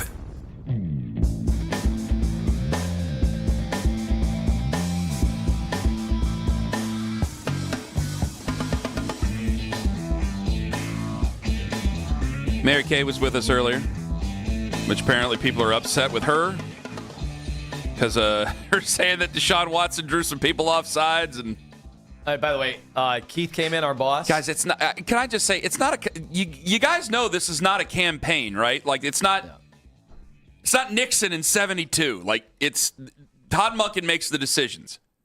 He's not going to. Well, Ken's talking nice about him on the air. I guess I'm going to pick Shador. So I was pointing out, Mary Kay came on and said that Deshaun won the day partly, not just because of the touchdowns, but the command of the line of scrimmage where his cadence drew players repeatedly off sides. And he said those are the kind of things that are really big for the coaching staff. That's a veteran thing. That's why Todd Monken, she's believed all along that he was probably a little bit ahead. And then people were irate because they're like, Shador also drew a player off sides. And, it's because you can't let anyone have anything, right? Nobody can win anything other than Shador. And then you noted when Keith Britton came in or whatever that Cam Thomas, remember him? Jumped off sides. Cam Thomas. And I lost my mind that he cost him a game. We're so far away from that now. He cost him a game last year. He cost him a game. I wanted to see. Did he cost him a game, or just did the Browns culture cost him a game? Would Jared Verse, if he was on this Browns roster last year, would Cam Thomas have done it? 216-474-0092. Ironically, Myles Garrett led the league in jumping off sides, whatever. But Cam Thomas did it in a just unforgivable situation. 23 sacks last year. And I'm year. like, where is the accountability? Well, it turns out the accountability is he's now in Atlanta. So that's the accountability. Hey, you lost us a game. Come down to Atlanta. Help us out. When's the next 2-second trivia? Remember the name Cam Thomas. We have inside sources calling us. Oh, they allege that they are inside sources. We had a caller. Now, in his opinion, I have to agree because of what I believe. I didn't like the way he talked to us. He was rather abrasive, but that's okay. This is, what was this man's name again? This is Joe and Bria. Joe and Bria. I was I've got a long clip, and I'm going to shorten it down, so I'm going to paraphrase the beginning of it. We were talking about, starting quarterback, who's the starting quarterback's going to be. Everybody, we've had all these reporters tell us that, Deshaun had this great day yesterday. Dylan had a great day yesterday. Deshaun's the starter, the leader in the clubhouse right now to be the starter to come on the year. You took a call from a guy named Joe and Bria. This was at 8:10 maybe. It was before Mary Kay came on. And he says it's Deshaun, right? He gave his reasons why, and then we got down to the real crux of why he thinks it's Deshaun. Here's a little bit from Joe and Bria. Joe, He's better than every quarterback at camp right now. You're just seeing a glimpse of it yesterday. He is 100% better than every quarterback we have. How many camp practices have you been to? I don't have to go to camp practice. Okay. I know them personally. So you know them personally. You know Deshaun personally. I know these guys personally. Tell me more. I'm telling you right now. Well, tell me more. Hold on. I know their eating habits. I cook for them. I'm telling you right now. But don't give away too much now, Joe. Watson is the starter. It's happening.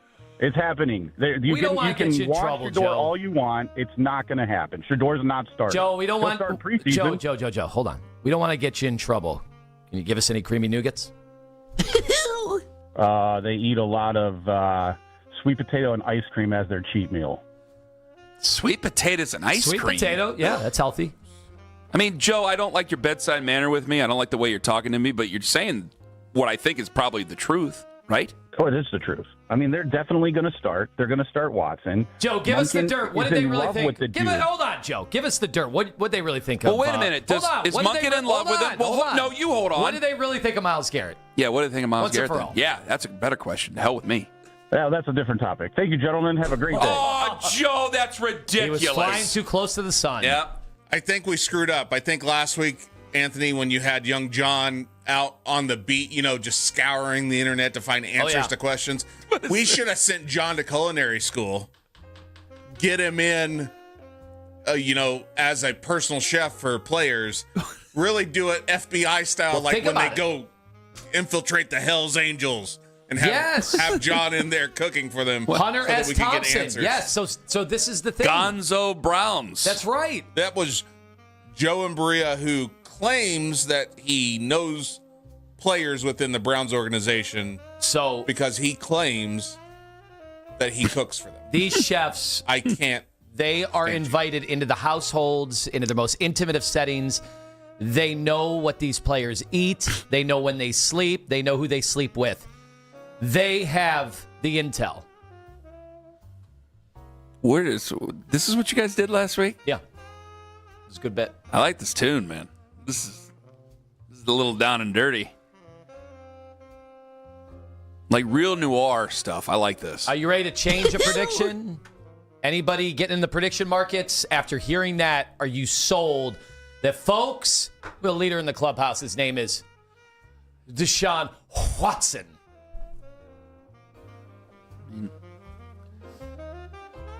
I told you earlier this morning, as much as I want Shador to do it, what did I was starting to think he might be getting closer. My opinion is still that Deshaun Watson will start week 1. What did Mary Kay said? She said breadcrumbs. Yummy, yummy. Nougats and breadcrumbs. Breadcrumbs. Cadence. Yummy. I'd rather eat out of the garbage than eat sweet potatoes. I think they're good. Oh, You're sleeping God, on them. it's so gross. Ugh. Now, holiday season, they throw a bunch of cinnamon and marshmallow. I'll just eat the cinnamon and marshmallows. I don't want any of the sweet potatoes. And that is it's disgusting. That's yummy in my tummy. We call that a Rice Krispie treat at my house. Call that a Wednesday. Little snack before supper. That's what Sherman was meaning when he said see you You Wednesday. got to have it afterwards. You don't have it before Who's you spoil stopping your ya? dinner. Before, bookend it. Let's go. Guys, I watched Pumping Iron. Arnold Schwarzenegger smoked weed and ate fried chicken after the Mr. Olympia. He didn't have sweet potatoes and ice cream. What else did he consume? I'm not saying that. And he had a personal assistant, too. I heard a story about that. You know what? You're right. And in most intimate of settings, you let these people too close. That's what happens. And whoopsie, you got a kid. I think you turned 79 just the other day. Not the kid. Did you ever see that documentary? Oh, yes. About the kid? No, not about the kid. About Arnold Schwarzenegger. Yeah. I loved how honest he was. Like, said he screwed up his life cheating on Maria Shriver. I go, this is some honest stuff. This is something. I really like Arnold, man. Michael in Cleveland, you're next up on the Fan. Hello. Hello, how you doing? Michael Motorcycle, we're doing wonderful. Mr. Carman, Mr. Lima, I just want to say I love your show. And I'm glad one of us does. I just want to make a comment about leadership. All right.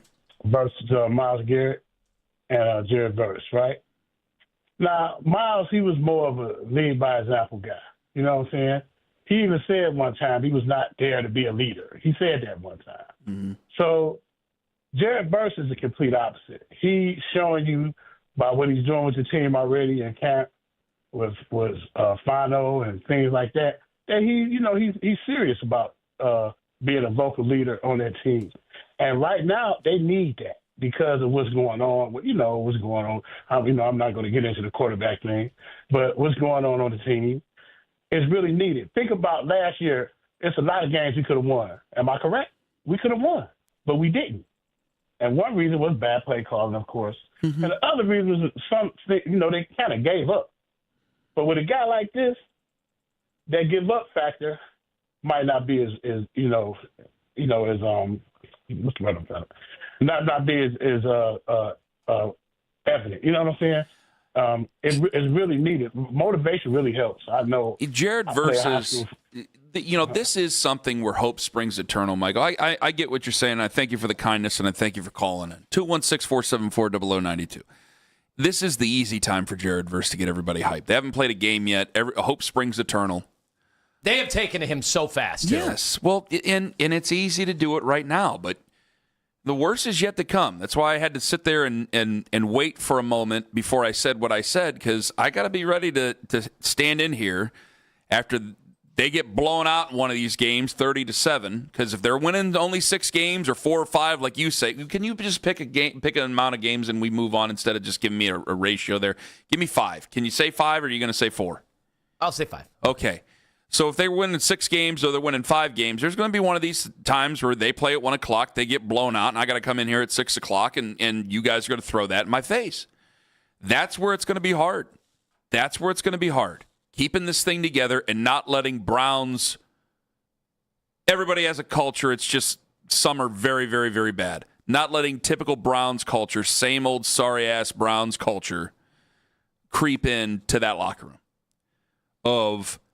And I think it played in with Miles. I think it played in with a lot of guys. They're not from here. They don't grow up with the same love for this football, with the exception of Denzel. They don't grow up with the same love of this football team the way that the fans do. They know them for one thing. I mean, good God, you talk about all these people on the internet, and all these people are going, I only knew the Browns for one thing before they got my favorite quarterback, and that's losing. Yeah, that's what the way that the rest of America feels about them. And these guys are from the other parts of America, and it's easy to just start blaming it on everything else. Those guys suck. I don't suck. Hey, I got my check. That's fine. Hey, they're going to fire the coach. They're going to fire the general manager. There ain't no skin off my ass. I don't care about that. It's been very easy to do that, and I think plenty of guys have done it over the years. That's where Jared Verse is going to really have to roll up his sleeves and keep everybody together. So it can be more important. But I think it's going to be more important in 2027 and 2028. The fruits of his labor will start to pay off in 2027 and 2028. That's what I mean for Jared Verse. I'm terrified to go to the Crushers game tomorrow, even though it's the fan night out of the Crushers. I'll tell you why in 5 minutes on The Fan.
can now watch The Fan live on YouTube. Catch The Ken Carman Show with Anthony Lima from 6 till 10 a.m. Baskin and Phelps 10 a.m. till 2 p.m. And Afternoon Drive with Nick Wilson and Jonathan Peterlin from 2 to 7 p.m. Each and every weekday. It's free. Subscribe to 92.3 The Fan on YouTube.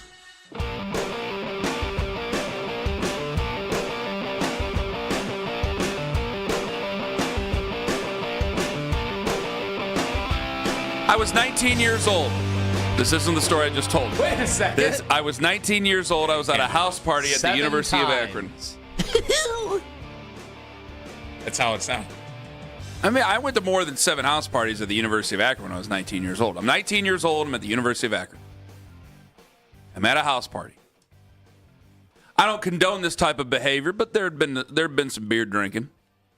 And at the top of the steps was me and my buddies. And at the bottom of the steps was a bunch of empty beer cans and a folding table.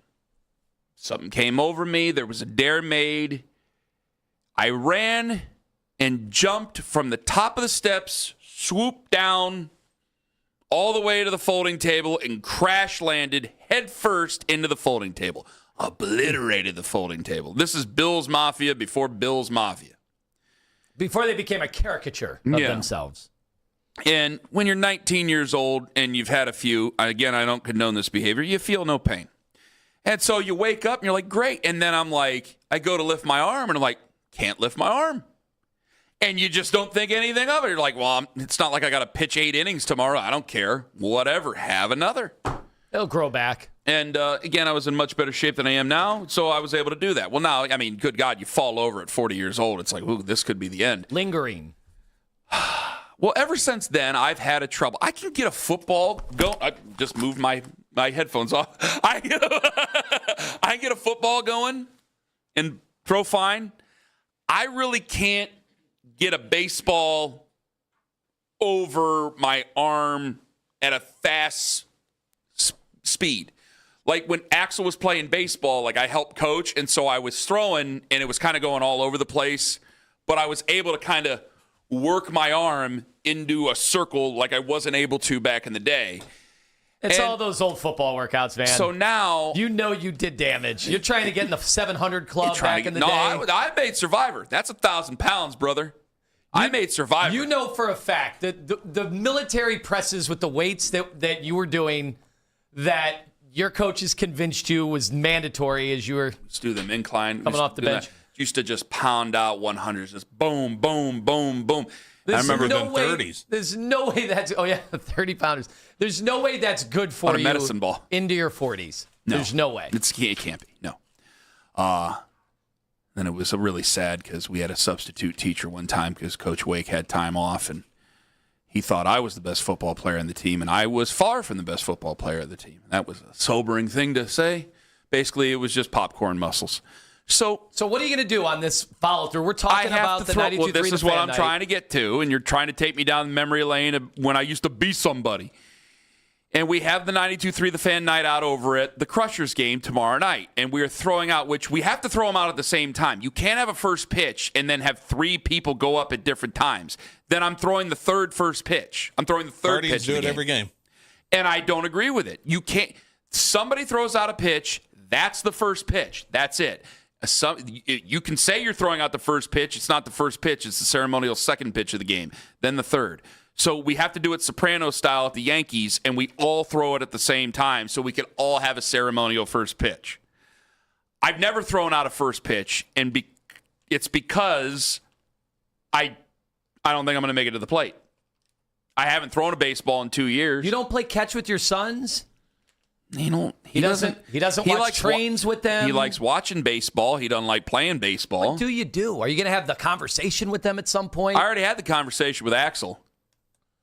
Liz got me started on that because she started to try, for whatever reason, she decided to take it upon herself to start having that conversation with Axel.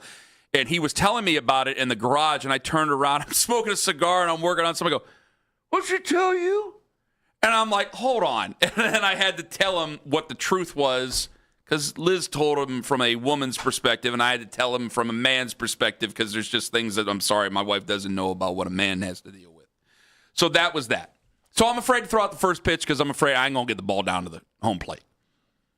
And if I do, it's going to be like a 50-cent first ceremonial pitch. I think you'll be fine. I think you're creating low expectations. I think you'll be fine. I would rather have low expectations. I don't want to throw a bad pitch. Does anybody throw it from the actual rubber anymore? Oh, we got to throw it from the mound. I feel like you're not even allowed anymore. Yeah, I wonder if they let you up there. Oh, that's right. You will be able to here. Oh. It's not dirt. Oh. They don't want you going on the major league mound and spraying up the dirt. You've been over there. You sure it's not dirt? Yeah. It's all man. turf? Yeah. Even the pitcher's mound? Yeah. Is that safe? Every little kid in America does it. Yeah. I mean, if I were a pitcher, though, I'd rather have dirt, wouldn't I? Yeah. And now let's just do this right now. Nobody is doing a stunt. We're not trying to go viral. No. I hate that. This I isn't Sir. hate that. I know Sir Yacht did one, and I don't have any problem with the guy, but I'm not going to do that. He does good stuff, yeah, but I don't think you need to do a stunt just to try to get more views, and then it's fake humiliation. No, I'm not going to do that. A humiliation ritual. I'm going to try to throw a decent pitch. I'm nervous, though. I've never done it. I've actually avoided the possibilities of this several times in 15 years on the Fan, and I really am not excited about doing it tomorrow. The only reason I'm okay kind of is if you and Nick are with me in throwing the first pitch. Yeah. Are we going to be having a good time? What does that mean? With our fans. Yeah, why wouldn't we? You know what's going to happen. They're going to want to take us over. They're going to want to take us over to the men's concessions. No, come on, Kenny. It's a family night. Oh, you act like we haven't had events that guys haven't tried to take us over to the bathroom, which that doesn't sound right. We did have that at a bowling event once. They're like, right in here, Lima, come on. You're the guy, right? Come on. Ken, you too. Come on. Well, you make enough jokes about skiing, then people are going to think you actually are going to hit the slopes with them. I don't think they're going to do that in a minor league baseball game. There's a bunch of kids there. That's not what it's all about. It's about the kids, about showing them a good time. Yeah. You're not family gonna do that. fun. Not going to do that. What is their race, Owen? What's their big race? They have the great race. I went to one game last year. Trying to think. They have the grape race. They race the grapes. Okay. Like grape balls of fire. Yes. So, we have the, over here in Cleveland, 20 miles away, there is the hot dog race. We have the grape race over at the Crushers tomorrow. Okay. I think we're going to be on the mic for this. We're going to be doing the play-by-play. They've got a whole bunch of other structured, fun events that we're going to be doing between the innings. Yeah. I hope everybody comes out and watches us make asses of ourselves. Kenny already said he will sign every autograph he's asked to sign and take every picture that he's asked to take. He said if there are 20,000 of them, Kenny will do 20,000 of them. Why wouldn't I do that? I'd do it. They're going to have to hold up the game. Hold on, Ken still got more. But the players Anybody who wants to take a picture with me, that's fine. The players are going to want to get your autograph, Kenny. Media members are texting me that the grip is key. I used to pitch when I was a kid. I can't get my arm over my shoulder as much anymore. Yeah. I know about the different I'll show grips. You some stuff after the show. I'm going to throw a circle change. Had a big fun time today with Mary Kay, didn't you? This was Allison fun. Howard was nice. I mean, Mary Kay sounds like it's going to be Deshaun Watson. Get ready. I want to remind everyone, if we ever talk about the Cavs again, it'll be sponsored by Surfside Hard Iced Tea. They ask you to please enjoy that Surfside Hard Iced Tea responsibly. They're being patient, okay? There's no rush. Got till the start of the season. Do they just exist now in people's minds that they didn't get LeBron? I think they wanted the Sirens to have their moment. Okay. So that's fair. That's very nice of them. That's fair. All right. Very Which, by the chivalrous. way, Champions pose on that. Heard they didn't make much of an effort to try to go get LeBron, so guess who ended up being right on that one? This guy right here. They had a meeting. Might have a football coach joining us tomorrow on the show. Stay tuned. Bobby Petrino. Sure that you're not booing, but you clap. Hey, sounds good. Where's your entourage now? Cool, I got on the last show. Art Briles. That wasn't what I thought you were going to